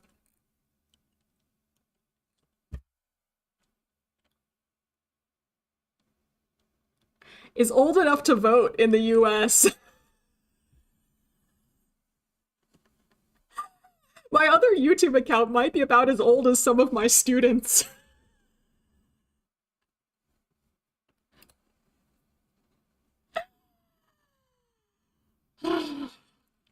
And the point I was trying to make, sorry, the point I was trying to make is I don't actually have that many videos on that account. Well, I guess I used to have more, but I privated or deleted a lot of them. Um, and I have not really been. Mine's only 10. Well, you're younger than me. You're considerably younger than I am. Wait, I lied. One of my vids in like YouTube list is 19 years old. Yeah. Oh man. So my original YouTube account, even though I've hardly used it in a long time, has more subscribers than this one by like it has more than 100 more followers than this account has. Like it's like 400 to 500 subscriber range. And that's not because I was creating better content back then. Maybe I was. I don't know. That's subjective, I guess. And like I haven't posted nearly as much there as I have here, or at least like Not stuff that's like attracting a general audience over there as I have here, but it's had a lot more time to accumulate subscribers. Like social media accounts accumulate subscribers over time, and people are much less likely to unsubscribe or unfollow than they are to subscribe or follow, which means that of those 400 subscribers over on that account, like some of those accounts are probably abandoned and people haven't used them in years. Some of those accounts are people who still use YouTube, but would never ever subscribe to me in the current day. They only subscribe to me because of like, I posted a video relative to a fandom that they were in like 15 years ago or something like that. And they subscribed for that, and they just never bothered unsubscribing. And that's kind of like the thing about being a creator on social media. The older your account is, the more followers you're going to have. And by switching to a new social media site, you're going to lose a lot of people. They're just not going to follow you. Maybe what motivated them to follow you in the past isn't enough for them to follow you now. Like, maybe if they found you now, they wouldn't have followed you. They only followed you because they found you like 10 years ago or something. And maybe like they do enjoy your content, but not enough to actively seek you out on the new site. Anytime you migrate accounts as a creator, and I think this is also true just in general, like, you know, like when you create a new, like, I'm not the type to do this, but like, I know a lot of people who would like, yeah, social media old growth forest, but like, yeah, like I had a lot of friends back in the day who, you know, like they're creating a new like Facebook account every like 3 months or something like that. And every time they'd have fewer and fewer friends on the account because people just wouldn't follow them. Every time they went, they were losing people because for whatever reason, people just didn't want to go to their new account. Maybe they weren't paying attention to it. Maybe they didn't notice that person had left their account. I like to prune it myself, so I'm annoyed Blue Sky doesn't let you soft lock people. Yeah, that's fair. Yeah. On my personal accounts, I like to do that. But yeah, it's so having so many artists who had built up these like bases of followers and stuff, having to move websites, like at the point where an artist feels the need to move to a different website or move to a different account, that's a huge deal. That is a major deal because they are losing a lot of eyes on their work every time they move accounts. Like, they're not starting over quite from scratch, but they're only starting over with the people who really care about them, not the people who like care about them but not a whole lot, or the people who are kind of ambivalent to them or something. Like, it's a huge sacrifice, especially if you depend on commissions for income. Like, let's say you have 10,000 followers. I don't know, maybe like 100 of them will be actively commissioning you or something. Like, it's only a fraction of the people that are following you who will be giving you stuff, right? Or like who will want to buy stuff from you. So it can be pretty devastating. Like, this kind of like when a website shuts down, or like when a website loses its appeal, a social network kind of goes down the drain, like MySpace or whatever. It is absolutely devastating to the people who make their living on that website for a lot of reasons, some of which you may may be intuitive, others of which may not be as intuitive, you know? Anyway. I've been online long enough and like creating stuff, like art and stuff, for long enough that I can't afford to care about numbers. I have been creating fandom content and art and stuff like that for long enough that if I cared about the numbers, it would destroy me. Because like, I don't make money off of this, so I don't need to worry about it in that regard. But like, it sucks when like you have, I don't know, like a LiveJournal account with like hundreds and hundreds of friends, and then LiveJournal gets bought by some company that just like destroys everything that was good about the site, and now you need to move to like Tumblr or something, and you just lose all of these audience members. And maybe they still like your stuff, but they don't like it so much that they'll follow you to a new site, you know? It's pretty heavy lifting to create an account on a new site just to follow a single person or whatever. Anyway, I think it was a benefit of having your own site back in the old web, but most people don't do that now. Yeah, I did have my own, a lot of my own GeoCities sites back in the day. I'm really dating myself, aren't I? Like, I used LiveJournal. I posted content on LiveJournal when it was a fandom. That was the network of where all the fandoms lived. And I used GeoCities. I had a lot of sites on GeoCities. Ah, yeah, that was kind of nice. GeoCities, yeah. I miss GeoCities. Maury's gonna tell me that NeoCities is the thing, and that I should get NeoCities, and maybe I should, but like, it's also part of the problem. I've actually read a lot of interesting like academic books on this, on like how the net has become more centralized. Because it used to be like a lot of artists, a lot of the Japanese artists that I used to follow back in the day would have their own websites where they'd post their art. They would have like their own site that they built to post their art. I've seen more than a few artists fall into the spiral, and it's so heartbreaking watching somebody's talented yeah, it's rough. GeoCities is called GeoCities because it's part of the geological strata of the internet. It doesn't have the same basis. GeoCities, bummer. Yes, yes, centralization of the net is a big issue. Yeah. So, like, I think in some ways it's an issue, in other ways it's nice, because, I mean, there were site circles back in the day, which would be like back GeoCities sites, what people would do would they'd have like a list of sites of like their friends and stuff, and they would link like the sites of their friends at the bottom of their site, and it would be like a circle, or they'd have like a central page that linked to all the sites that their site was like affiliate. Web rings, that's the word I'm looking for. Web rings. Yeah. There were web rings back in the day, but like that has some of the same problems as like echo chambers, in that like it's very easy to get content within the web ring, and it's hard to like find new content outside of the web ring. And that's true in modern social media sites to an extent, but at least sometimes the algorithm throws you new content from outside of your ring because it wants to keep you engaged and it's afraid you're going to get bored of your ring. I personally have the opinion that the correct amount of centralization was the amount it was when I joined. I feel like everybody thinks that. But like, I do think that having more centralized sites makes it easier. Like, it really sucked when I was keeping track of Japanese artists, and every artist had a different website. So I would have like my bookmarks folders are still a mess. I've never gone and cleaned them up, but I would have like bookmarks folders, and it was like, here are all the blah blah blah fan artists that I like, and it would just be a bookmarks folder with links to like 20 or 30 different websites, all separate websites, each maintained by its own artist, and that was kind of a nightmare. Indexing is a huge issue for the internet. RSS helps you check in on many different sites. Yeah, I've used RSS before, but I'm not great with it. But yeah, it sucked, and I think that moving to more centralized sites has helped a lot in terms of like discoverability for artists and stuff.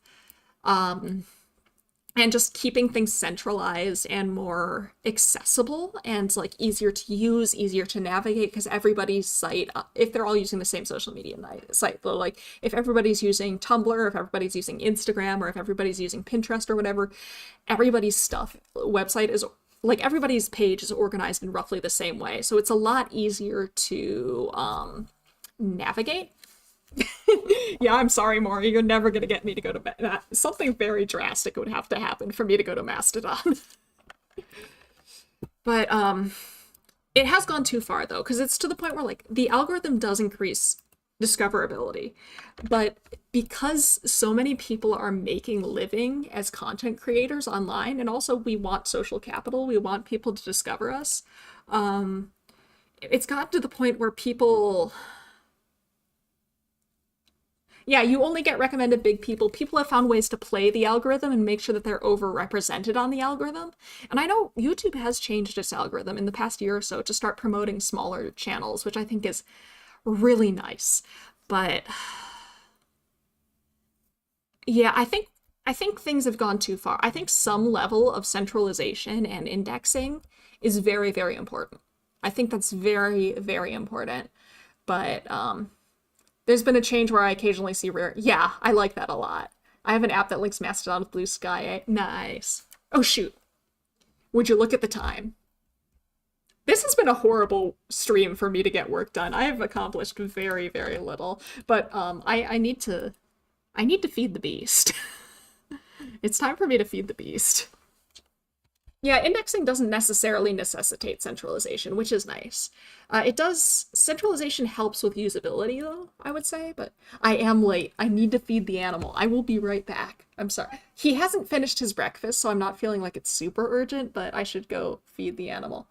Yeah, okay. I'll be right back. I'm gonna put my loading screen back up for a minute.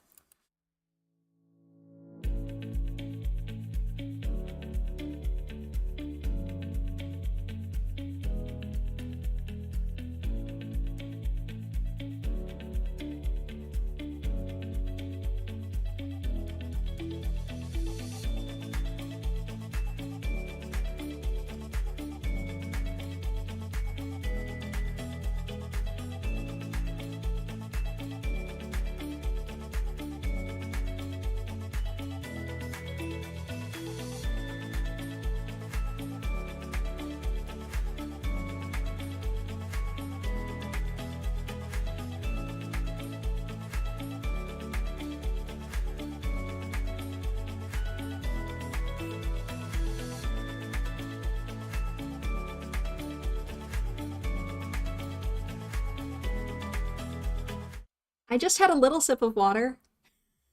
I the beast is fed. Maury. Okay, fine. I'll get more than a little sip of water. Actually, I still have some of my sparkling water left. There we go. But yeah, okay, fine. I'll go get a glass of water. Fine. Thank you for worrying about me. Thank you for taking care of me. I'll go pet the cat as well. I know, it looks so silly whenever I drink something. It's like, ah! I look like a bird, like staring at the sky with a mouth open to catch raindrops or something.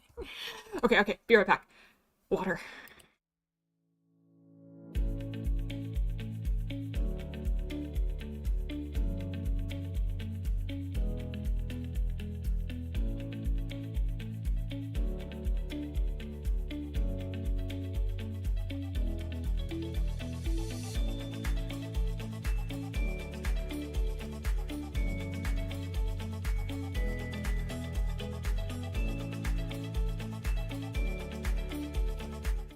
Get some water. I'm back. I'm back. Yeah, everybody hydrate. This is a hydration break for everybody now, okay? Everybody get some water. Does coffee count? Isn't coffee kind of dehydrating? I could be wrong. They are a good yapper. I enjoyed the conversations. I haven't heard them stop to catch a breath the whole time. Oops. Coffee counts? Okay. I'm trusting Maury on this one. I have a glass of water now, though, so we're good. Can you tell me if... It's very obvious when I'm drinking out of a can, but I don't know if it's... Yeah, it's not obvious when I'm drinking out of a glass, oh well. I guess it's like instant coffee powder and chocolate soy milk as an ersatz. That actually sounds really good, I'm not gonna lie. I haven't had chocolate soy milk in about a billion years, but it sounds good. Drink something else later, okay, yeah. Oh man, you know what I had today that was really good? I tried to go to my usual, like, cafe that I usually go to, and for some reason they were closed. Maybe they just normally close at the odd hour, and I usually don't go on Mondays, I don't know. But, so I went to a different coffee shop, and they had a seasonal thing. I forgot what they called it. It was like, it's March, which means, of course, St. Patrick's Day, which means green things. And you know what green things mean in terms of food? They mean mint. So this one went really hard. It was a latte, I believe. Like a tea latte, though. It was matcha with milk, hot chocolate mix, and mint. It was both mint and matcha. Matcha mint chocolate. Matcha mint chocolate latte. That's what I had to drink today. And of course I've had water as well. Matcha with mint and chocolate. Yeah. I don't know how I felt about the combination, honestly. I don't know. I don't usually drink matcha things, to be honest. But when I do, I'm kind of a matcha purist. But it sounded interesting, so I figured I'd try it. I'm willing to try beverages a lot of the time. I don't like mint, but that means more mint for everyone else. Yeah, more mint for me. In fact, the ice cream that I'm going to have after this stream, it has mint in it, so I'm excited about it. Sometimes it has a bit of pear quality. Interesting. Never had matcha, but Poltergeist is negatively polarized me against it because it's annoying, barely changing shiny at all. That's fair. I love Poltergeist though. Poltergeist is so great. There was an outbreak in. Okay, no, I'm not gonna go full Pokemon, but there was an authentic form Poltergeist. I guess I am. There was an authentic form Poltergeist outbreak in my Pokemon Violet, and I was super excited about it. And unfortunately, I wasn't able to get a shiny authentic form. But can you imagine how cool that would have been? Oh, maybe one day. Maybe one day. I'll have to actually bother to check which outbreaks are going on. Okay, wait. Where was I? What was I doing? I was setting up the warp deformers for the body. Okay. Hot chocolate, the trick of my ancestors. Love hot chocolate. Big fan of hot chocolate. Maybe I should have some. I have hot chocolate and I have whipped cream. I think I've had enough like fancy drinks for today. I think I've overspent my fancy drink thing. Yeah. So like with all of us talking about the internet before, it's got me thinking. Like set up warp deformers. Okay, so you're at the piloting a spaceship part of the VBridger setup. Yeah.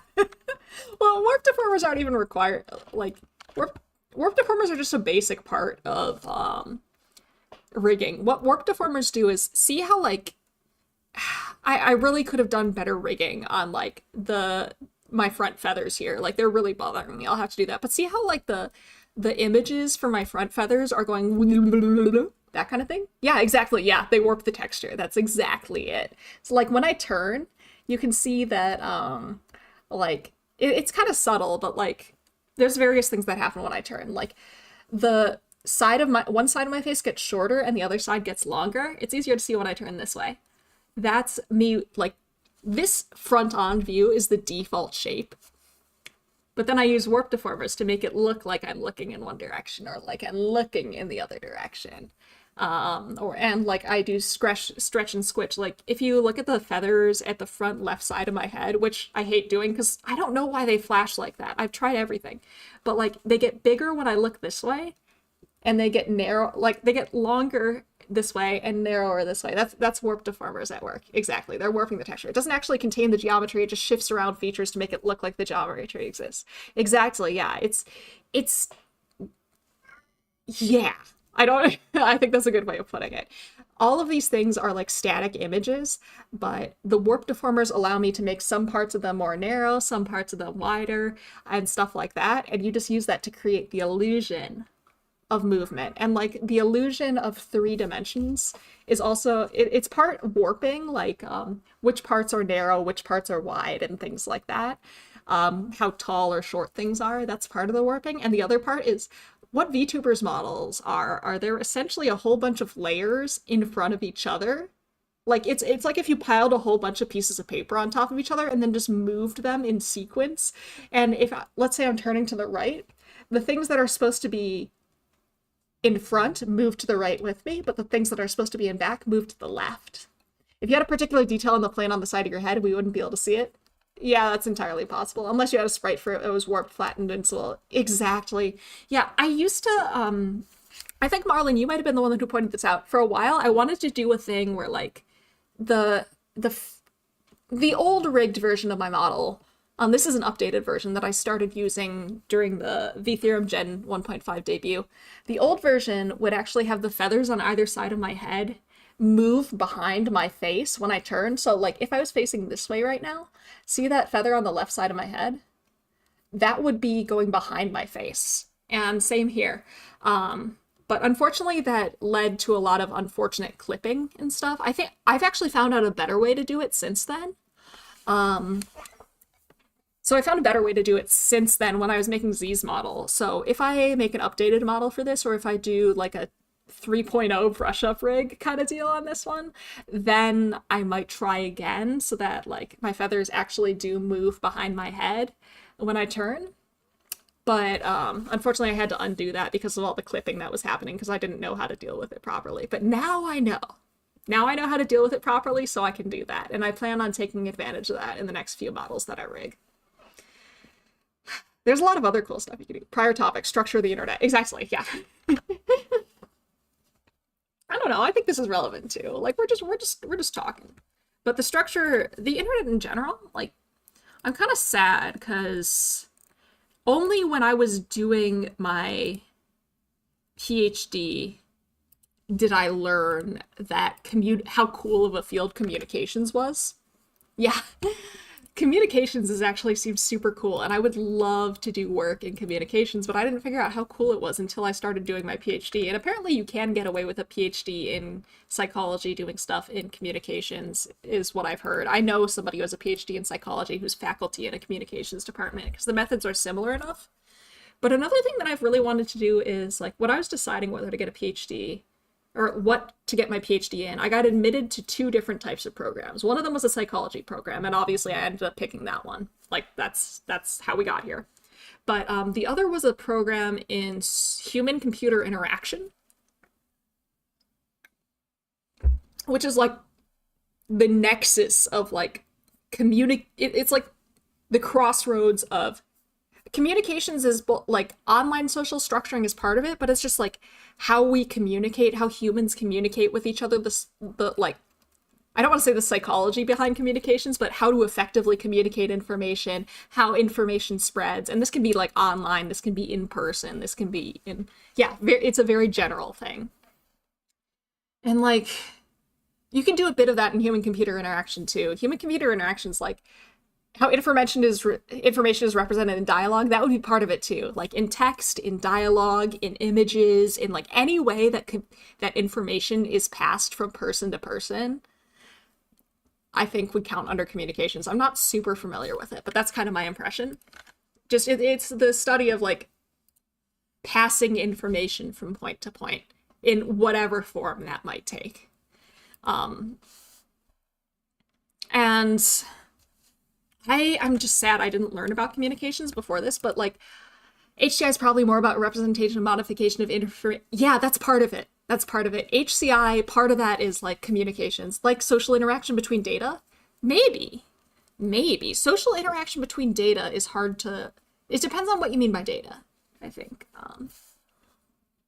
Because I'm not sure how much data is actually capable of like socially interacting.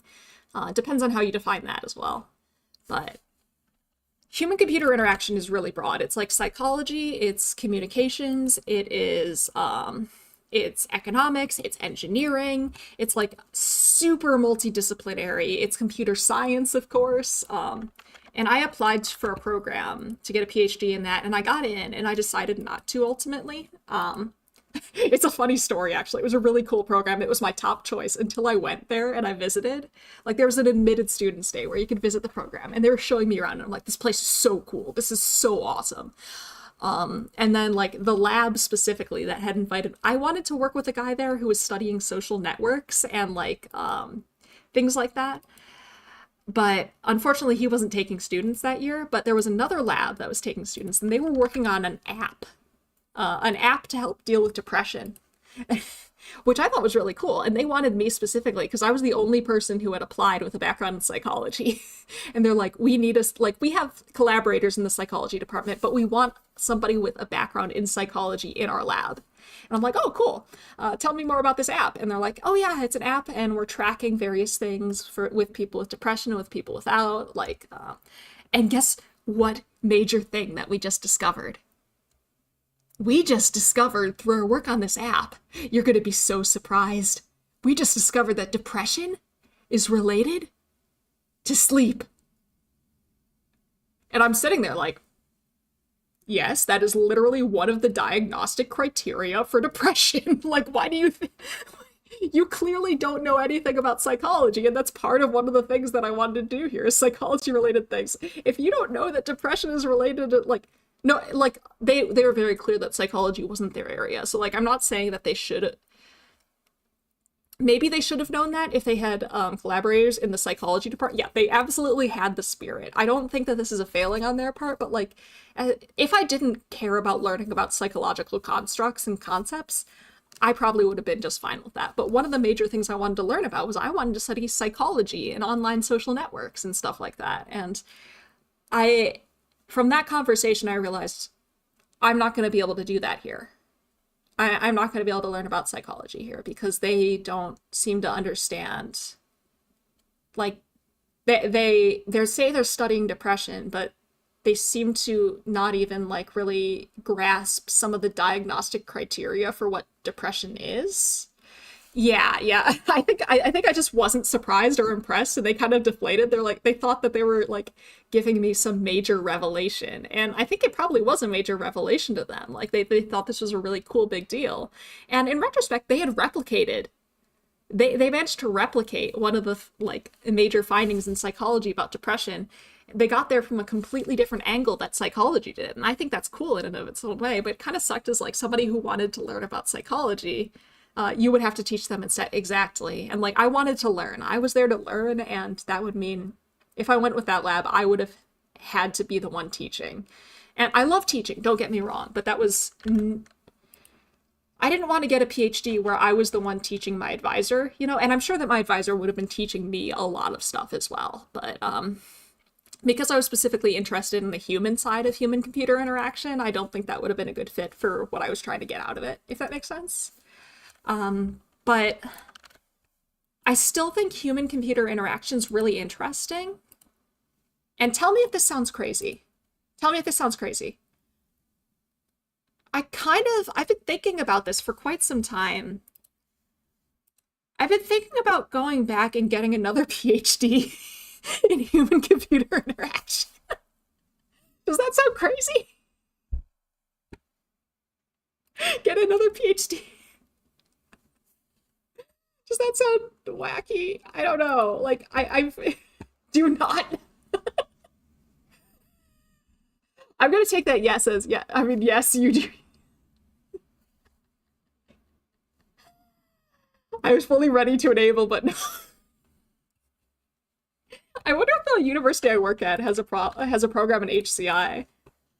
Because I feel like that would make it easier. At least not yet. Why not yet? Why not now? What would change in the future that would make it more acceptable in the future than it is to do now?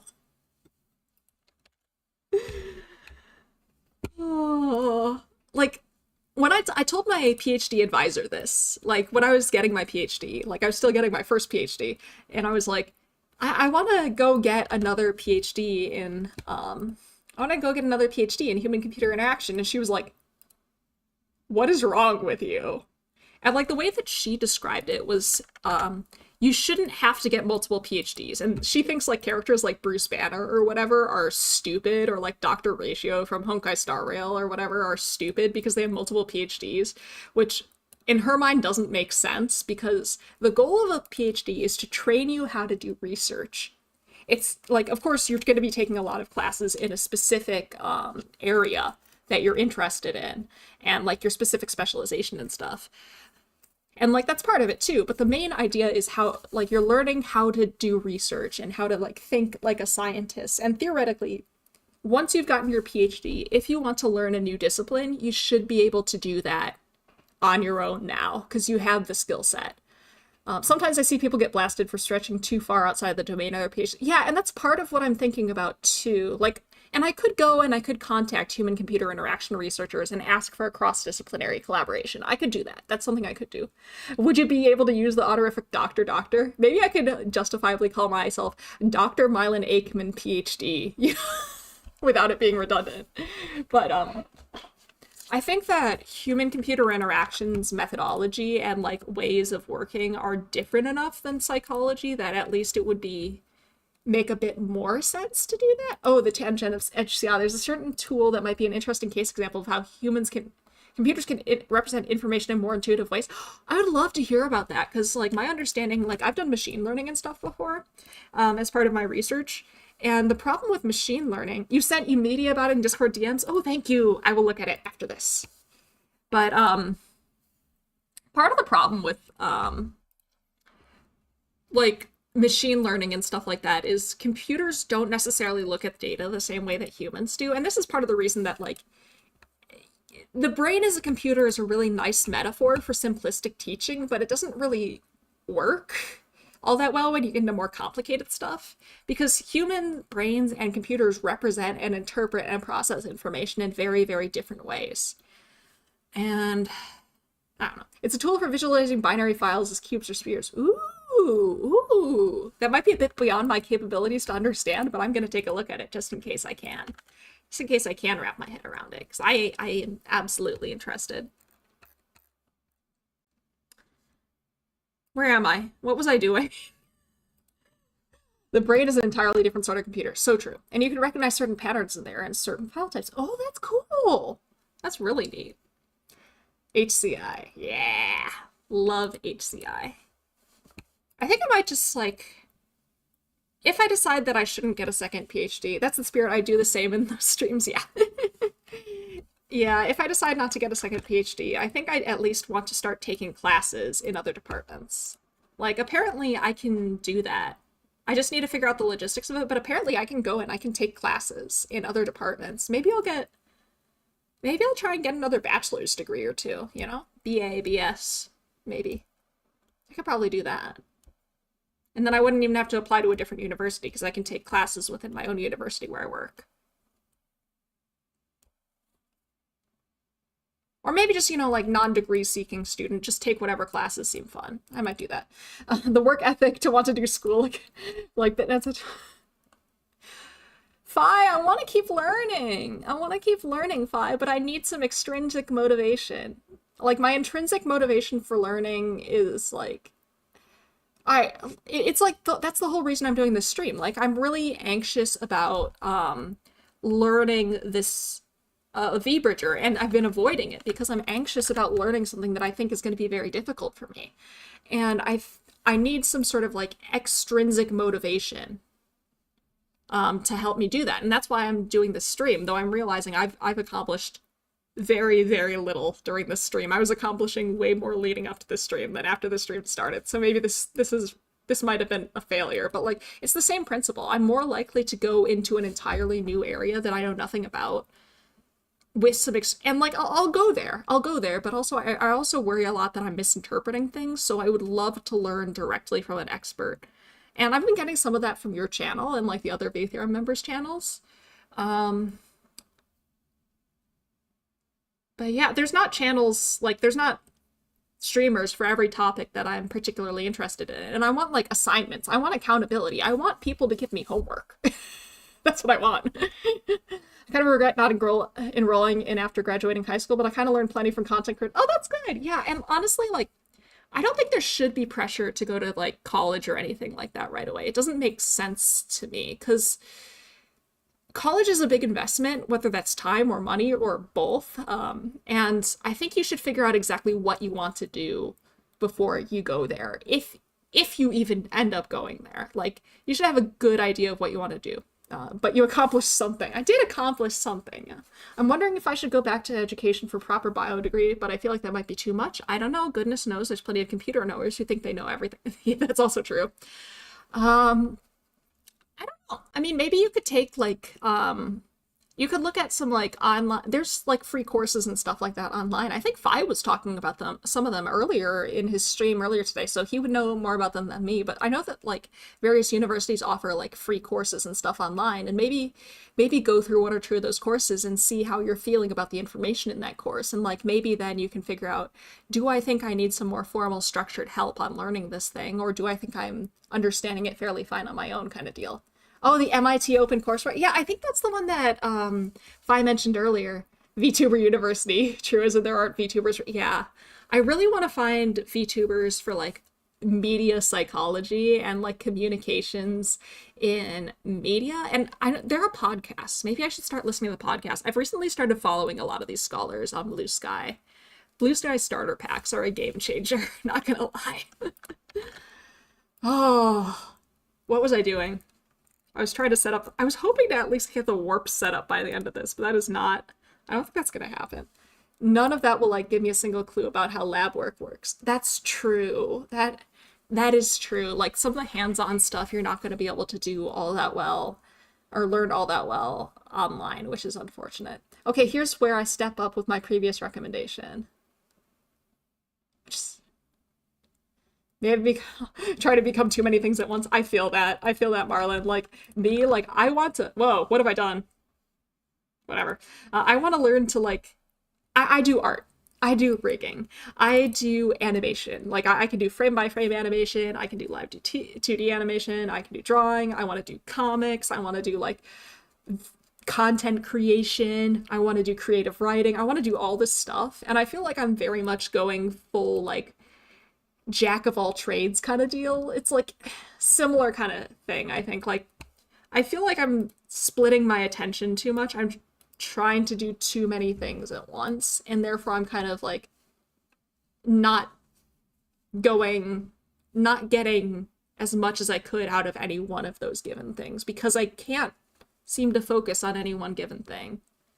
Like I haven't been creating, like I've had this YouTube channel for 5 years, right?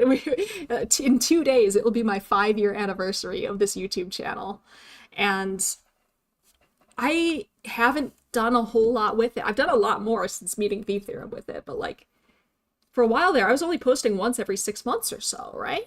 And that was because I was trying to do too many other things. Like at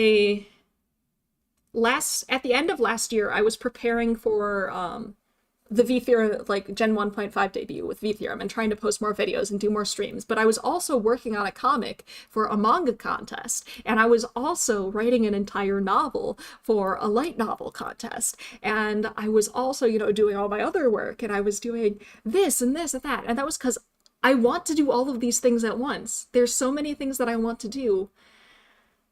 And I feel like that means I'm not hitting my full potential in any one of these things because I'm just not dedicating myself to any one of these things. But I think my general thought on it is like I would have way too much FOMO.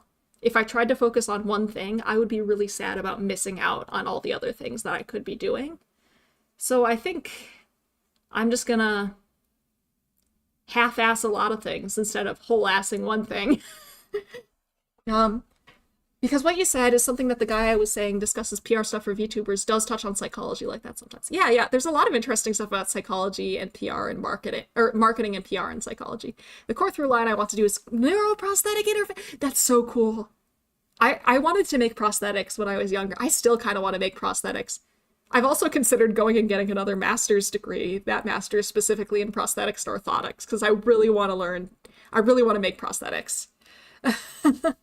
Armchair expert. I think I've heard of that person, but I don't know too much about them, so I'm not gonna. And it's tricky because it exists at the center of so many fields. Yeah, it does. It does. Like anything prosthetics related is like medicine, engineering, biology, neuroscience, all of these things. To face when rigging VTuber bones wasn't enough, you need to rig real bones too. Yeah, honestly. Like when I was younger, and still to this extent, like materials science as well. Oh no, I closed the program. I closed Live 2D.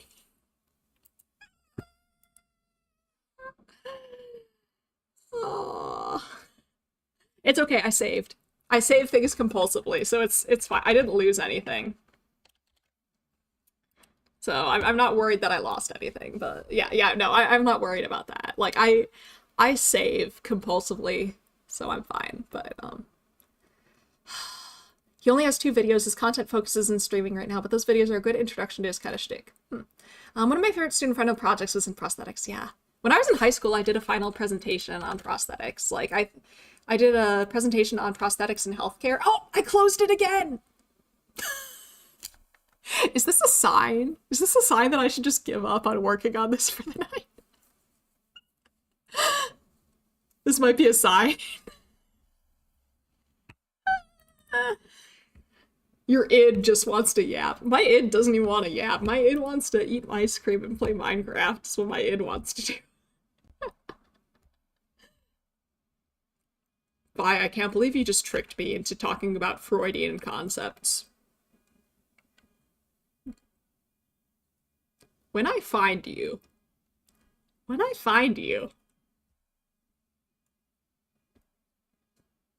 you're in trouble.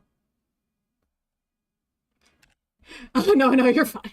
I technically do have a rule, the rule is like, please try not to bring up content creators that I'm not familiar with. Just in case, like, But I think that's probably, well, I don't know. See, that's the thing. I don't know enough about it, and like I really don't want to. I want to be careful about the people that I'm platforming on this channel, you know? But like, I mean, like, don't worry about it too much. Like, the rules are in the description of the video. But yeah, I'm not going to talk at length about any content creator that I'm not super familiar with, or at least I'm going to try not to, you know?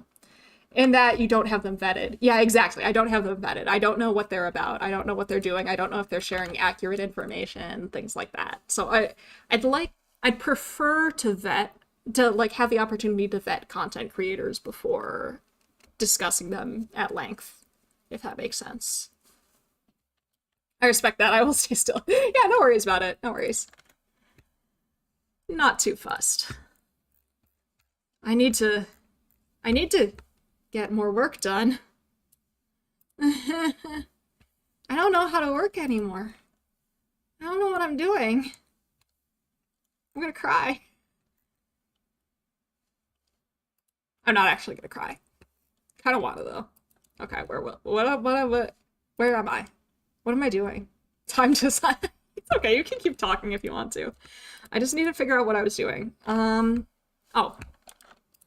Okay, that's what I'm doing.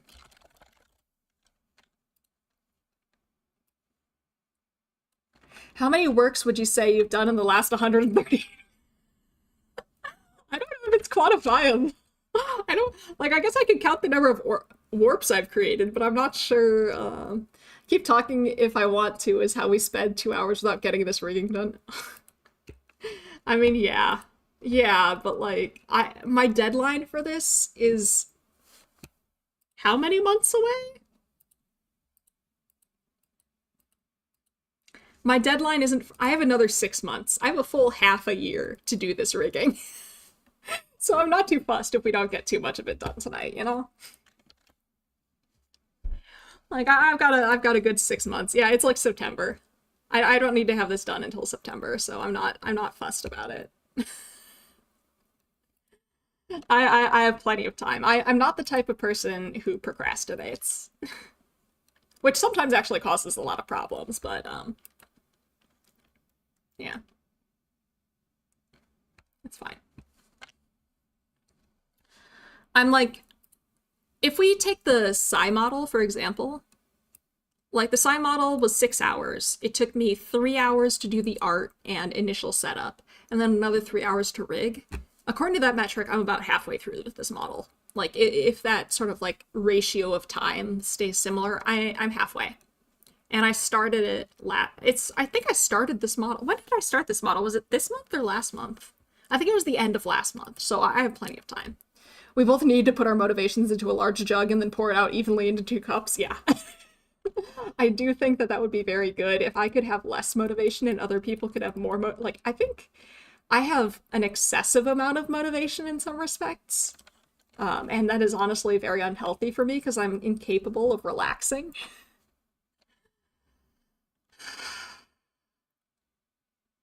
But, you know how it is.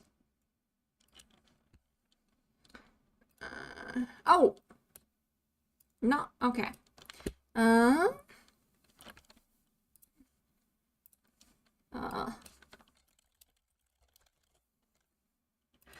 Heading back to work, be typing in chat later if the stream doesn't end by my next break. Have a good day. I hope that work goes well. Oh god, what have I done? It's okay. Nothing went wrong. Nothing is wrong. Everything is fine.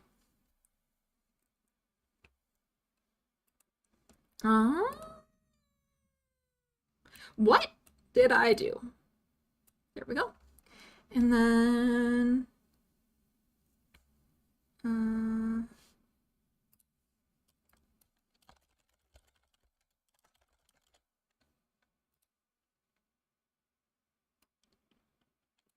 think there. I think that's where that goes. I need to... There are many things that I need to do. What is this?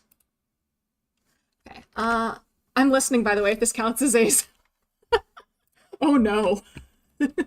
I don't think I've ever heard that. my voice was pleasant to listen to. I don't think I've ever heard that my voice wasn't pleasant to listen to, but I don't think this is a very ASMR. But hey, I mean, if it works for you, that's fine. All right, I have a lot of stuff that I currently have hidden, and I need to unhide it so I can see what the heck I'm doing.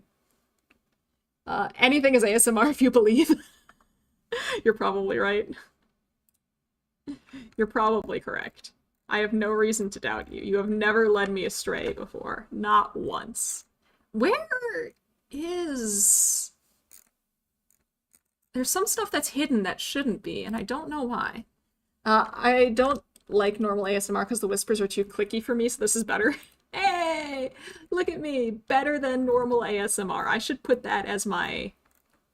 That should be like my tagline or something. Better than normal ASMR. It's right, I'm true. I have never lied. Good.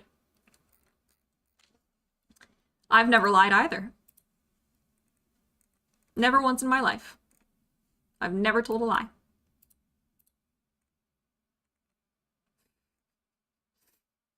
I feel like bad saying.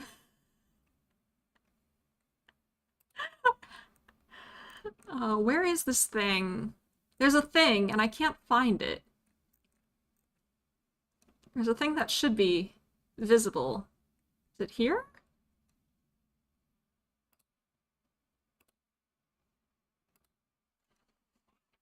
ASMR feels like someone touching my spinal column and it's just unpleasant. Oh dear.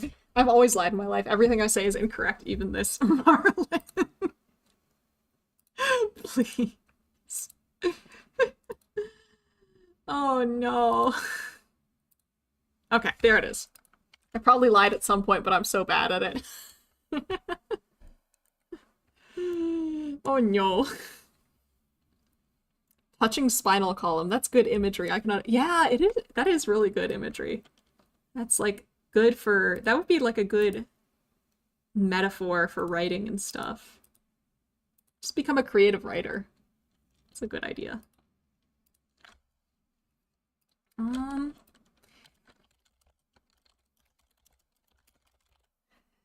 Normally I find it very difficult to lie unless like the standard case of someone who clearly might use that information for bad ends. Yeah. I wouldn't say that I'm a great liar either, unfortunately. But I like to think that I'm pretty good at... I don't know how to put it. I don't think I'm a good liar, but I think I'm fairly decent at omitting, at lies by omission if I need to. But, you know, I try and tell the truth if at all possible.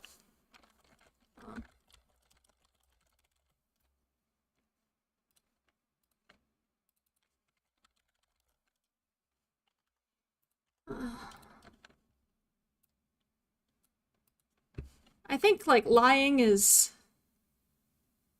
I understand why... Like, there are cases where I think it's almost good to lie, but, like, there are also a lot of problems with... Like, I shouldn't... Like, when it... I don't know. I almost have, like, an... I think... I'm thinking kind of like white lies. Like, let's say, like, somebody makes... Like, let's say I'm meeting up with a friend, and they're, like... I've had a case where I met up with a friend, and that friend was 3 hours late. I waited for them for 3 hours. And then they said, hey, sorry for being late. I hope you weren't, like, I hope you, like, are you mad or something? And I'll say, no, I'm not mad, when internally I'm seething. Like, I think that kind of lie's okay. Because, like, I recognize that they're probably 3 hours late for something that they couldn't help. Like, they're probably going through it. Like, most people I know wouldn't be that late if they could help it, and therefore I tell them I'm not mad even if I am, because, like, it was probably something that was outside of their control, and I feel like I shouldn't be mad. And in that case, I think lying is fine. But, you know, most of the time, I think the truth is really important. I'm actually, like, I have kind of a problem. I almost think I'm almost, like, moralized the truth. Like, I think it's very... If you know the truth, you shouldn't... I don't know how to put this. I mean, like, I think intentionally, like, things like intentionally spreading misinformation with the intent to deceive people, I think that is morally wrong. That is my personal belief. I recognize that that might not necessarily be everybody. I recognize not everybody might think that's morally wrong, but I personally think that that is morally wrong. One can cause others to come to incorrect conclusions with carefully covered picture of the truth. This is also true, yeah. And that alloy of truth can make the lie all the more potent. Also true. When you work with kids, you have to lie all the time, but you can be bad at it. That's true. You really think people do that? Go on the internet and lie meme, but unironically? Yeah. Unfortunately, I spent a lot of my PhD looking at misinformation specifically in an online context. So I'm like hyper aware that people go on the internet and lie. Like I spent many years of my life dedicated to studying people going on the internet and lying. So it's something that I'm like hyper aware of. But I also recognize that most people are not aware of it to the extent that I most people didn't do their PhD in it. I think it's dangerous to not use the truth in one's model of the world. Hard agree. I do think there's some cases where like lying to yourself about the truth of the world can be beneficial for like things that are like completely out of your control. Like, I don't know, like we don't have a way to test if there's an afterlife, you know? Like we don't have a way to test if there is an afterlife. So I can't say whether there is or is not with any truth value, because I don't know if there is an objective truth to this or anything like that, or like if we could ever find out if there is one. But I think, let's say we knew, like let's say science had somehow demonstrated without a shadow of a doubt that there is no afterlife, but it's comforting to you to believe that there is one. In that case, I think it is okay in that respect to lie to yourself and not have a realistic view of that specific aspect. As long as you don't like force it on other people. The various domains of Gnosticism. On one hand, I'm guilty of lying. On the other hand, I'm too brutally honest. Led my most bonded FGO servant Kyohime. Oh no. Well, in that case, if Fake Red Order was real and you have trouble lying, I think that's the only way you're going to survive, Kyohime. If you know her, that's exactly. Yeah, that's. If you lie, somebody's going to set you on fire, kind of deal, like. Narrative as a tool for how one interprets the truth. Yeah, I think it's better if there's no afterlife rather than a scary one. That's my personal belief as well. Pascal's, oh my gosh. Yeah, for me, I think, for me personally, it's more comforting to believe that there is no afterlife and no consciousness. But I know that for other people, that idea of like having no consciousness, awareness, no nothing, is existential terror, you know? But different people handle things different ways, and like... Anyway, reincarnation isn't so bad. I don't know. I don't know if I'd want to be reincarnated. But I guess I wouldn't know that I could be reincarnated right now, and depending on which system of reincarnation we're using, I would have no way of knowing, and therefore, reincarnation is effectively no different from a lack of reincarnation, so... Like, if no memories carry over, then functionally, while you are alive, there is no difference between a world where there is and is not reincarnation, if it's undetectable. I remember some clip from PragerU about how unfair... By the way, PragerU, don't trust it. About how unfair it would be if certain really bad historical figures didn't go to hell, and I think, yeah, that's there's this thing called belief in a just world that I think really goes into that. You could get reincarnated as a vending machine or something weird. Hey, I've heard of that anime. That's what's so fascinating about reincarnation, yeah. Yeah, there's this concept. I don't like the idea of reincarnation. I don't like the idea no longer being me as a concept. Fair enough, fair enough. I wouldn't mind not being me, I think. I don't know. Anyway, yeah, it's more like these two statements are in conflict but are espoused by the same person. Yeah. But yeah, anyway, there's this thing. There's this concept in psychology called belief in a just world. Belief in a just world is essentially like belief in karma. It's this strong belief that some people have that basically good things come to good people, bad things come to bad people, that the world works in a way that is fair. And it's a really interesting concept, I think, and it has a lot of really interesting implications. Like, for example, people who believe in a just world are more likely to engage in victim blaming because they think, well, the world is fair, the world is just. Good things come to good people, bad things come to bad people. So if something bad happens to you, it must be because you're a bad person. Like, that's the kind of logic that's going on in there. So people who believe that the world is fair are less likely, or more likely to engage in victim blaming. They're less likely to help like people who are less fortunate than them. And yeah, it's a really interesting mindset. Yeah, I don't necessarily like that thinking. But on the other hand, it's nice to think that the world is fair, right? Like, I think it's just, it would be very nice if we lived in a world that was fair. I think that we can agree. Or, well, I think, I don't know. I personally believe that if the world really was fair, if you did good things came back to you. And if you did bad things came to you. I think that that would be a good world. Like, and I haven't thought about this too deeply, so I could be wrong. I think if that were true, I think it's nice to think that the world works that way. Let's put it that way. I think it's nice to think that the world is fair. I think it's comforting to think that the world is fair. But is the world actually fair is another question entirely. There's like, would it be good for this to be the case versus is this actually the case? And those are two very different questions. I like the idea of an afterlife so it can be fair to make up for the unfairness in this one. Oh, that's kind of a nice way to think of it. We're all dogs in God's hot car. Oh my gosh. I want it to be fair, but we have to make it fair. But even that has limitations. Yeah, I don't think there's... I think we can make the world fairer than it currently is, but I don't think there's a way to make the world entirely fair, because just the world as it is, there is always some degree of randomness. We cannot have complete control over anything. There will be randomness. Have you watched Tokyo Ghoul? Because I listen to Yoshimura's words like it's my religion. I think I've watched all of Tokyo Ghoul, but I know for a fact I've read all of Tokyo Ghoul. I've read Tokyo Ghoul. I believe I've watched all of Tokyo Ghoul. But I know I don't remember what Yoshimura said though. I was reading Tokyo Ghoul while it was coming out, and that was a while ago. Like, I was super into Tokyo Ghoul. Was it a full decade ago now? When was Tokyo Ghoul big?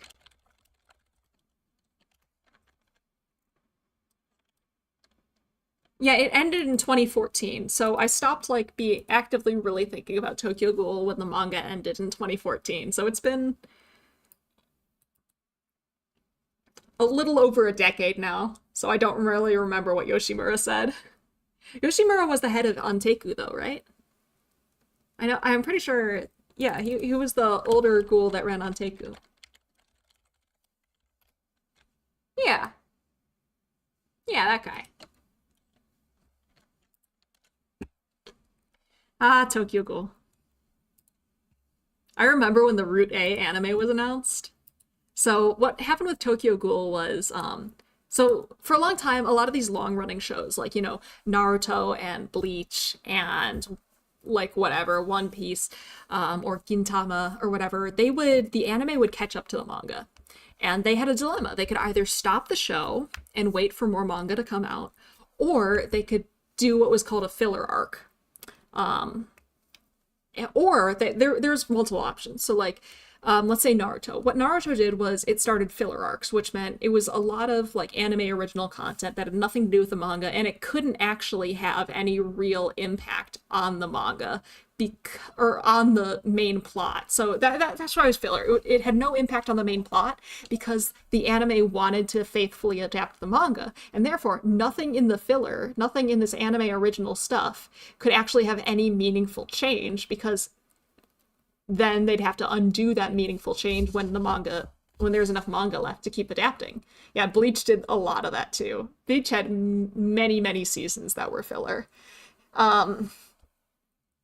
And so that was one thing that could happen. You could either just pad out the filler while the anime waited for the manga to have enough material to adapt, or you could do what the original Full Metal Alchemist anime did, which was you could just come up with an anime original ending. You could just like, we're gonna end the series, the manga isn't over yet, so we're just gonna come up with our own ending. And, you know, that's its own level of controversial. But what Tokyo Ghoul did they had gaps between seasons. So like it's become more of the norm in the anime industry these times to like if there's not enough material to keep adapting, you do not do filler. You just take long gaps between seasons for like the source material to get more material to adapt. And that's become kind of the norm. And Tokyo Ghoul was like starting doing this like when that was starting to become the norm. So there were gaps between Tokyo Ghoul and then there's Tokyo Ghoul, then there's Tokyo Ghoul Route A and Tokyo Ghoul Z. And they could have very easily just paused between Tokyo Ghoul and Tokyo Ghoul Route A, or the second season of Tokyo Ghoul, and just waited for more manga to come out. And they did. There was a pause between Tokyo Ghoul and Tokyo Ghoul Route A. And there probably, I don't remember exactly, but I think there was enough material for them to actually faithfully adapt the second half of Tokyo Ghoul, which was like, there's Tokyo Ghoul and then Tokyo Ghoul Re was kind of like a second series of Tokyo Ghoul. But I'm pretty sure there was enough material for them to faithfully adapt through most of the Tokyo Ghoul manga for the second season. But what they did was they chose the FMA route. They had it take a completely different route. They went in a completely different direction than the manga. And just, I thought it was going to be interesting because they're like, okay, in Route A, in the anime original second season, we're ignoring what happens in the manga. We're going to have the protagonist Kaneki join the villains. The antagonists. And I thought that was really interesting. I was really excited because I thought that there were like a few justifiable reasons that he might want to do this as a character, and I wanted to see where they would take it. And they did it so badly. They did it so badly. And then like that really destroyed any interest I had in the Tokyo Ghoul anime, honestly. It is life itself that draws us into the darkness, perfecting the sin we've inherited. That is what life is, a cumulus form of compounding sin. Oh, yeah. I don't remember the exact quote, but that sounds like it could be. Yeah, interesting. Yeah. Yeah, and then like what they did a really weird thing. So they had like adapted the first season pretty faithfully. They shuffled around the timeline a bit, but I thought it actually helped the pacing rather than hurt it, personally. The second season was completely anime original.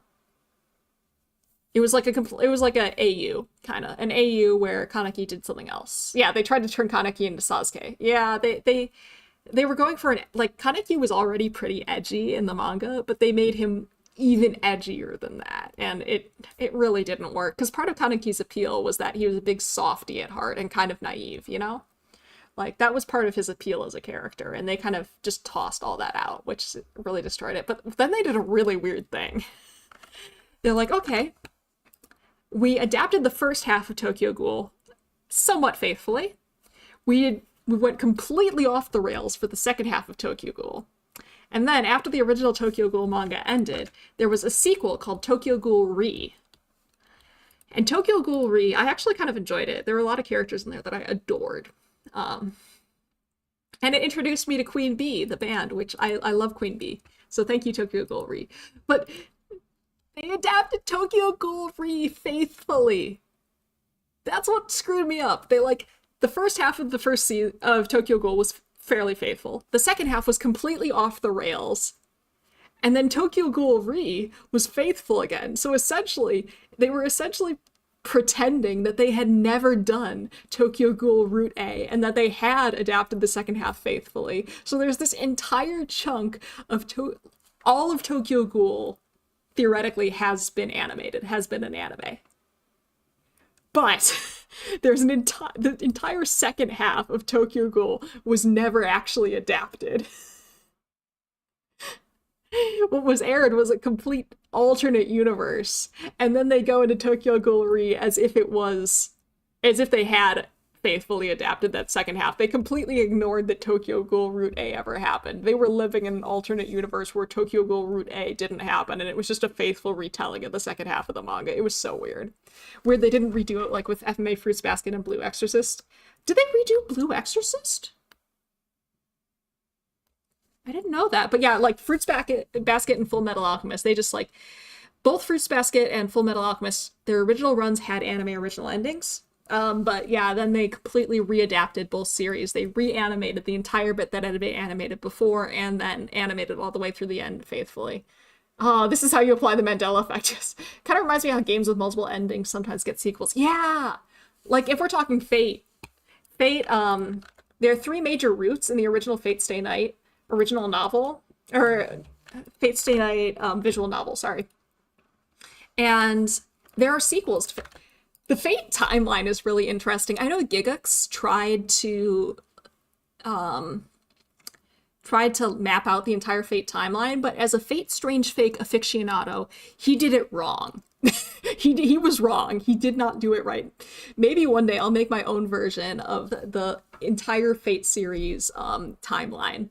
But it's like some adaptions, some sequels, or well, you know, it's not sequels because there's a bunch of alternate parallel universes here, but like some sequels of Fate Stay Night follow like are kind of sequels mostly of say one route, others are sequels mostly of another route, others are like canon divergence, and like it's all over the place. Like Fate Zero, the prequel to Fate Stay Night, which theoretically is the prequel to all three routes in Fate Stay Night, actually has some elements that makes it so it cannot possibly be canon to any of the timelines that happen in the Fate Stay Night visual novel. Oh my gosh. Oh man. I have a spreadsheet where I tried to do this at one point, where I tried to track both like which timeline everybody is in, where the time every Fate story is in, where those timelines diverged, and exactly what year everything was taking place. I need to dig that up and maybe I'll make it into a video.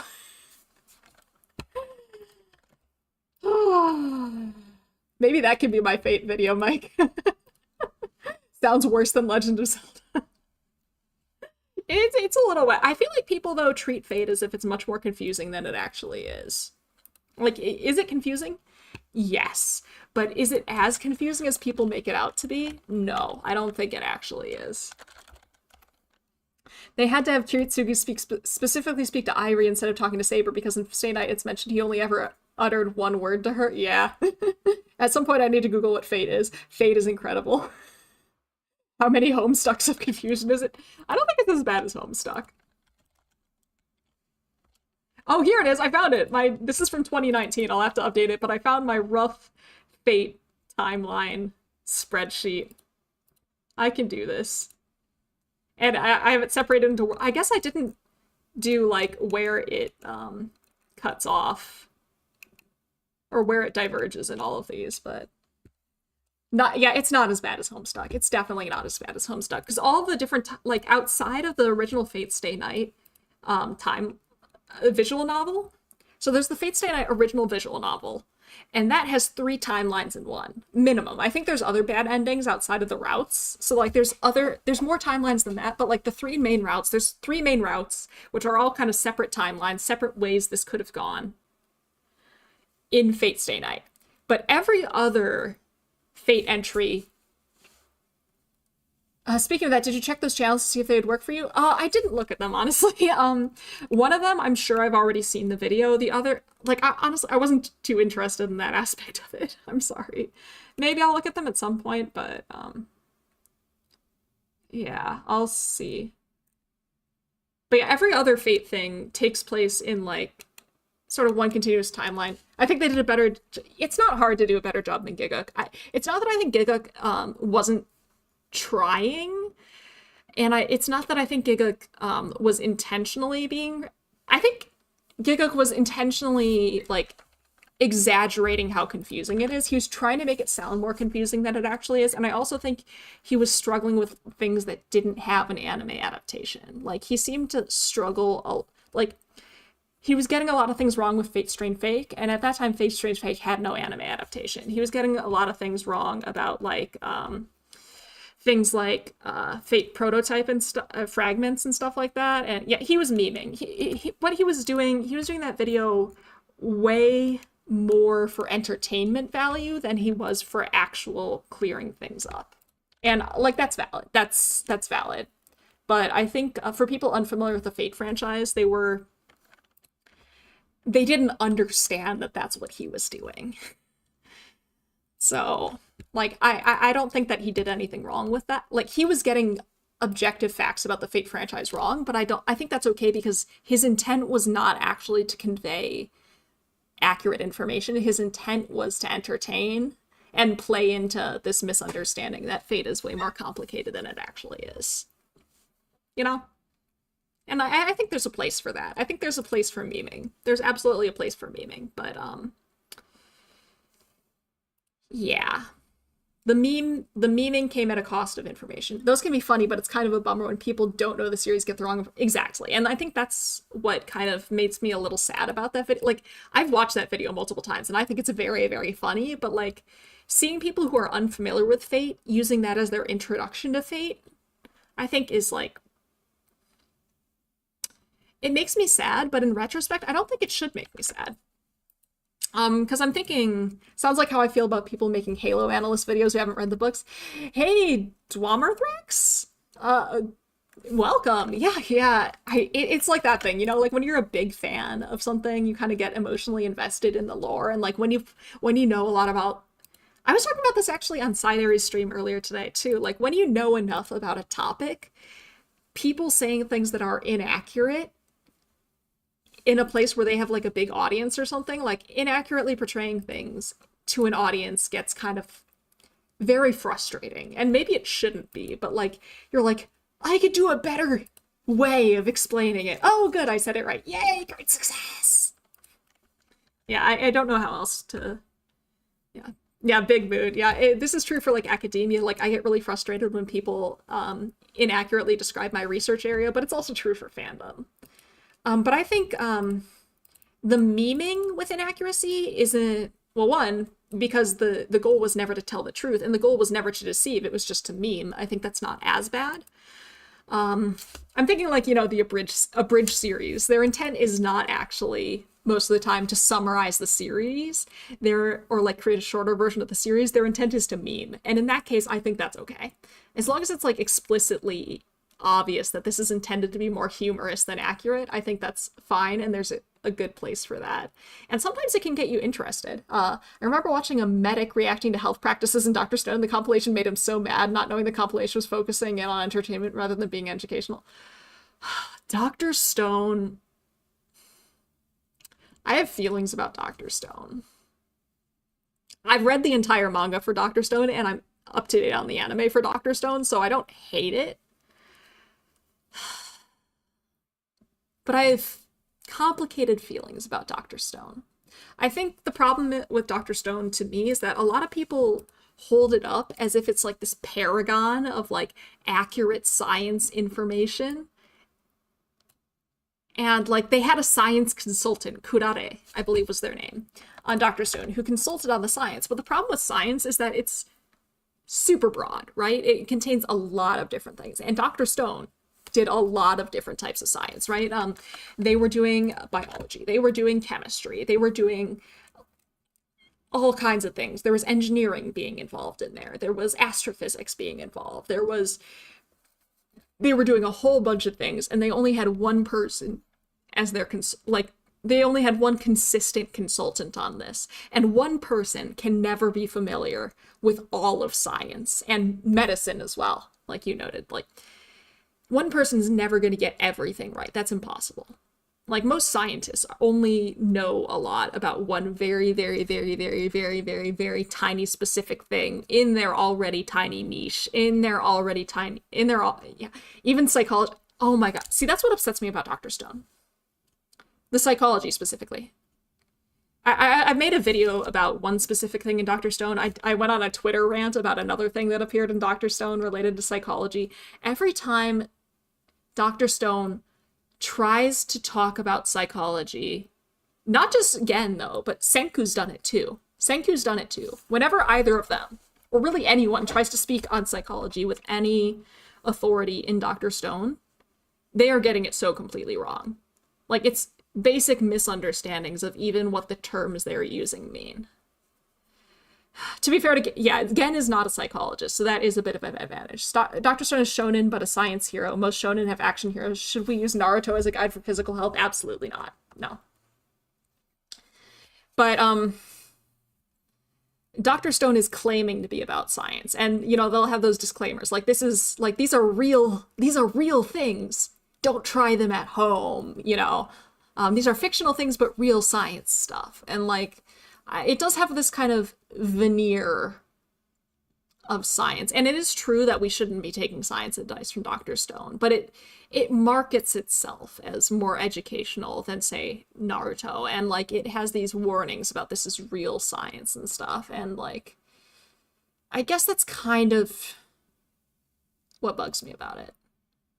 Like, but it's the same level of me being bugged as like Dwamerthrax is probably bugged by like what was it, the people talking about Halo without having read the books. You know, it's like is this actually going to have any negative effect on the world that they are completely misrepresenting what this finding meant, or they're calling this person a PhD when really he has a master's at best, and he's not a researcher. He's like a self-help guru who makes money off of selling books and online courses because he did a TED Talk once, and therefore they think he's a real scientist. Okay, I'm getting mad again. If you're gonna mention a person by name and call them a research psychologist and present this as if it's real information, at least make it something that's based on real data, not just something that some guy who sells online courses and books and gave a TED Talk once claims is real without any empirical support. Okay. Okay. Okay. I'm actually mostly fine with the show having bad physics, but it's when they get clever that's the issue for me. Yeah, it's like I am totally willing to suspend my disbelief for a lot of things. I will absolutely like, and like I've talked about this before, but like I think Freud's theory of the mind, you know, the superego, the ego, and the id, I think that's like that is not supported. Like yeah, you can't prove that this wouldn't happen. Yeah, it does rely on that a lot. I don't like Freud's theories, and most of them do not hold up to modern evidence and stuff like that. Like the id, the ego, and the superego, though, that shows up a lot in a lot of different things. And I think that's frustrating, but I am willing to suspend my disbelief for entertainment. They brought up, like, some cases they bring up the id, the ego, and superego as if those are modern psychological concepts that actually are supported by data, and I do not like that. That pisses me off. But there are other things like Id Invaded. Id Invaded is an incredible anime. It's one of my favorite anime of all time, and it leans hard into the id aspect of Freud's theory of mind. But it has so much fun with it, and it's not presenting it as if this is real science. It's sci-fi. I really enjoy it. It's cool for the symbolism, but not real psych, yeah. And anatomy of consciousness is a very interesting question to, yeah. I think like if you're doing it with entertainment and not framing it as if this is a real educational opportunity, I'm way more forgiving and way more willing to suspend my disbelief and thoroughly enjoy something. But if you even try and give yourself like a veneer of this is based in real science, that's when I start getting annoyed. Mm, I feel like Dr. Stone doesn't do enough winking at the camera, though. Like, I don't know. I don't know. This is the least productive. Oh my god, we've been live for nearly 3 hours. I need to... This is a disaster. This stream is not, like, I've been thoroughly enjoying this stream, but the stated purpose of this stream... I have gotten work done. Don't get me wrong, I have absolutely gotten some work done today.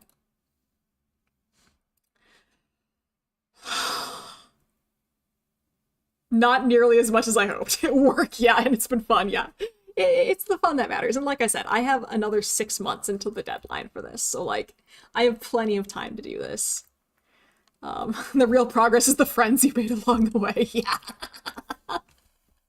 It's true, but I should sleep soon. I don't need to sleep yet. I don't need to sleep yet. I don't have work tomorrow. I don't need to sleep yet.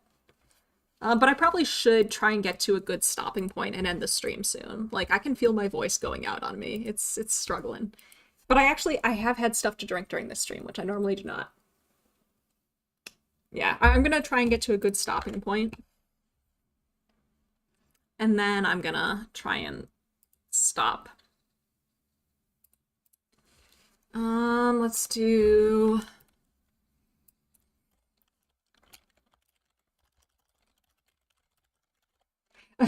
You can do it. Good luck. Thank you.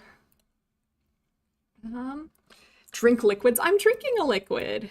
I'm drinking a liquid. I've got my water right here, and I'm gonna have some ice cream after this to soothe my poor throat.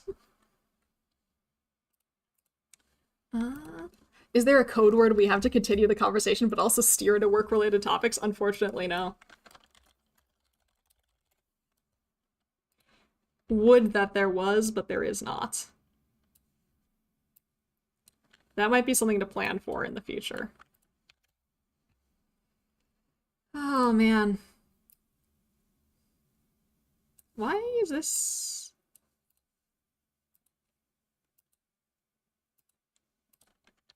Okay. Nim, nim, nim, nim, nim.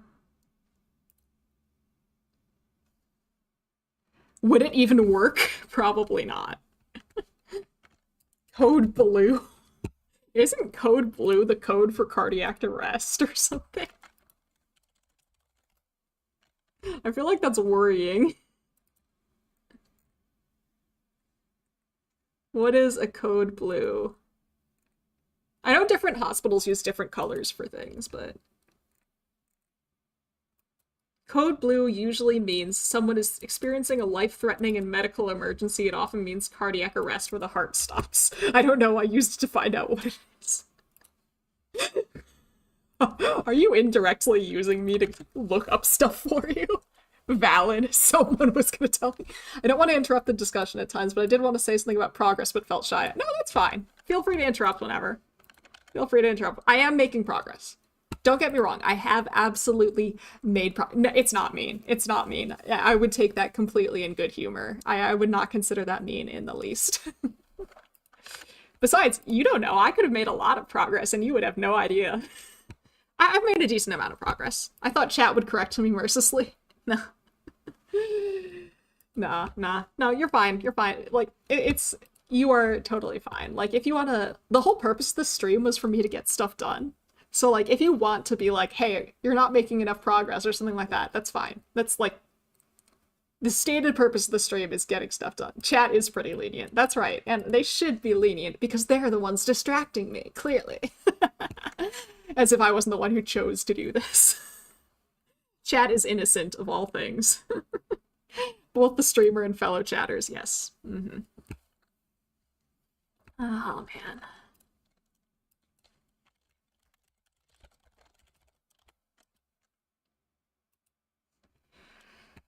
Oh, chat's role is to distract. It feels like that's true for my chat, at least. My chat's role is to distract. I am notoriously distractible by chat. Like, this is part of who I am as a streamer. I am simply notoriously distractible by chat. This is the source of my problems. And yet, I'm enjoying myself. So it's okay.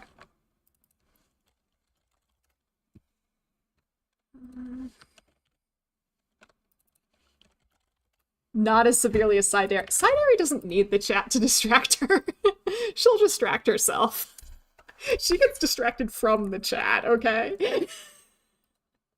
I say this with all the love in my heart.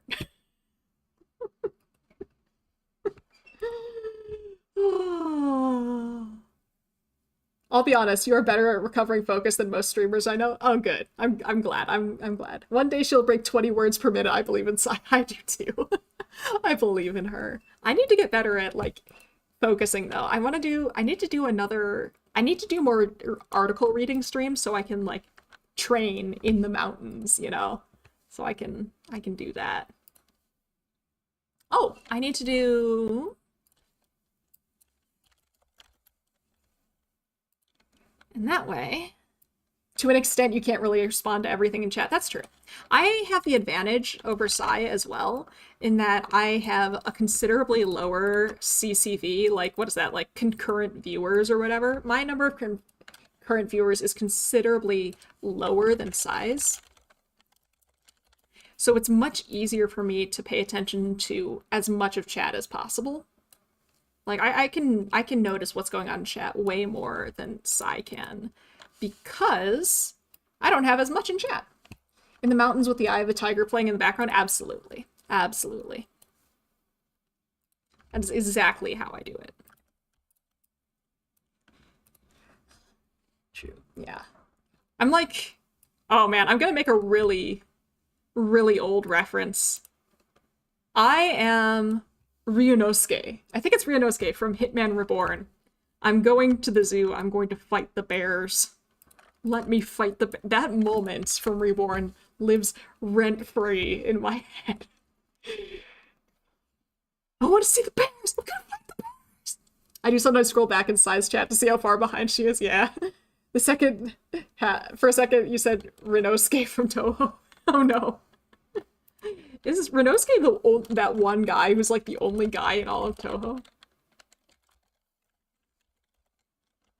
Or am I like imagining that?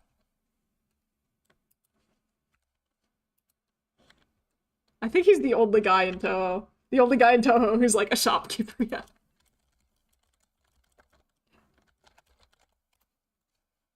Yeah, okay, no, it's not Ryunosuke in Reborn. Who is it? What's the name of the guy in Reborn? Who wants to fight the bears? Ryohei! Ryohei. Well, that kind of resurfaced in modern conversations. Yeah, it's true. Ryohei. Ryohei wants to fight the bears. It's my favorite part of Reborn. And I can't find an image of it. Ryohei bears. I found an image of Ryohei playing a fighting game against a bear. That's not what I was looking for, but I'll take it. Anyway. I feel like I'm really, really, really showing my age this stream. That's okay. That's fine.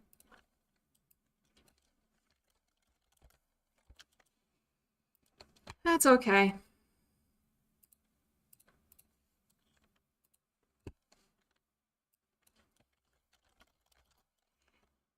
If you know, you know that I'm simply old.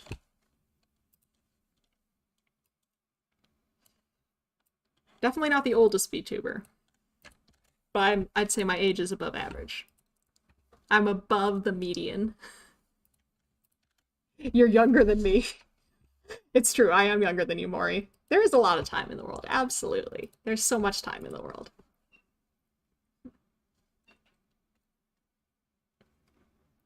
Okay, what am I doing?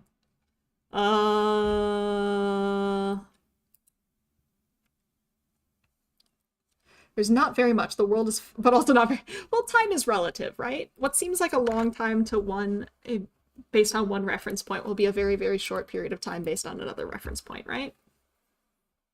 I think that's fine. You're about 2 billion years below the mean age of a Ether. Remember, that's true. That's true. That's true. Thank you, Z, for being an outlier and skewing the distribution. Yes, I am doing my best. I'm always doing my best. Truly spry. Indeed, indeed. That said, I should graph that someday. I don't know if I could create an appropriate graph for like the mean, or for like the distribution of ages in V-Theorem. I think like Sai, Nep, and I are all like very reasonable ages. We're all very reasonable ages. And then like Phi is like fluctuating somewhere between mere seconds and 8 days old. And then log scale maybe, and then Z is like literally billions of years old. You've got like 3 of us like, that's pretty reasonable age for a humanoid being. And then you've got Phi and Z on extreme ends. Oh, thank you, Maury. You're also 4,258 times older than the youngest VTuber. It's true. It's true. My age is perfectly... It's not even average. It's... I don't... The skew on that distribution is ridiculous. I kind of want to calculate... Okay, let's see. Okay, let's say, I'm gonna use Phi's maximum age, which is 8. I'm gonna take a rough guess. I don't know if Psy and Nep have official ages, but I'm gonna take a rough guess based on what I know about them. I'm gonna enter my own age here, and then I'm gonna say, how old is the universe? 1.37 billion years. Okay. 1.37. Is that enough zeros? I don't know. Okay. Oh, no, wait. 8 would be equals 8 divided by 365. Okay. 1.37? Apparently. Or 13.7 is what I'm reading from NASA. 13.7 billion. There's so many zeros in the age of the universe, and yet there's so room for so many more. That's true. That's younger than the Earth. Yeah, no, not 1.37, 13.7.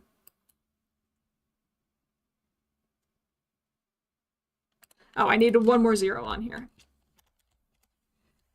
Earth is 4 billion years old. Okay, here. All right, the average age in V theorem is roughly...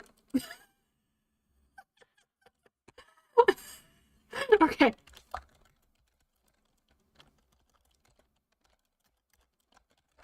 And I get to use the population standard deviation formula because I have the full population of V theorem. Okay, so the average age in V theorem is... What is that? I'm struggling with the number of zeros here. Stop putting it in scientific notation. Okay, that is 1,000 million. The average age in V theorem is 2.74 billion years old.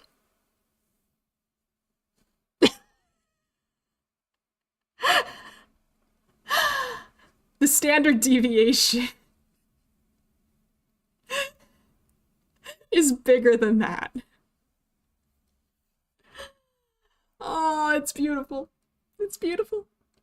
It's beautiful. Z, you are destroying this distribution. Okay. Oh, hello, Mr. Kitty. It has been over 3 hours since I started the stream, so I should probably end. I think it's probably time to end the stream. I didn't get as much work done as I had hoped. Actually, no, I think I did, because like I thought that this would be really slow because I thought I'd be learning more VBridger during this stream, but it turned out I was at a point where I had to do minimal VBridger prep stuff, and then it was just normal model prep stuff. So in the end, I actually got more done than I thought I did, just not in the area that I thought I'd be getting it done. So I'll count this as a success. This stream was a success. We did good work. Z's KSP streams have been really cool. I really need to check those out more. I need to catch the VODs. I think he did great. Thank you, Mike. Apparently the average V theorem member was born before life and before the continental land. It's true. It's true. The irony, of course, being that exactly one V theorem member was born before all of those things, and yet... Anyway, okay. It's time for me to end the stream. News science didn't happen. Okay, anyway. All right. Thank you all so much, everyone, for dropping it. It was wonderful having you here. Thank you. It was great talking with all y'all. Thank you for sticking with me. We did actually get some stuff done, which is absolutely incredible. I don't know how, but I'm proud of us. And I had a lot of fun talking with all of you. Thank you all so much. Honestly, another part of the stream was just I really needed some social interaction, and I think that this has accomplished that very well. So I will consider this stream a great success. Oh, thank you, Astrologipose. Thank you all so much. It was lovely. Hopefully I'll see you again sometime soon. And take care. Have a great night. Sleep well when you do. Bye-bye!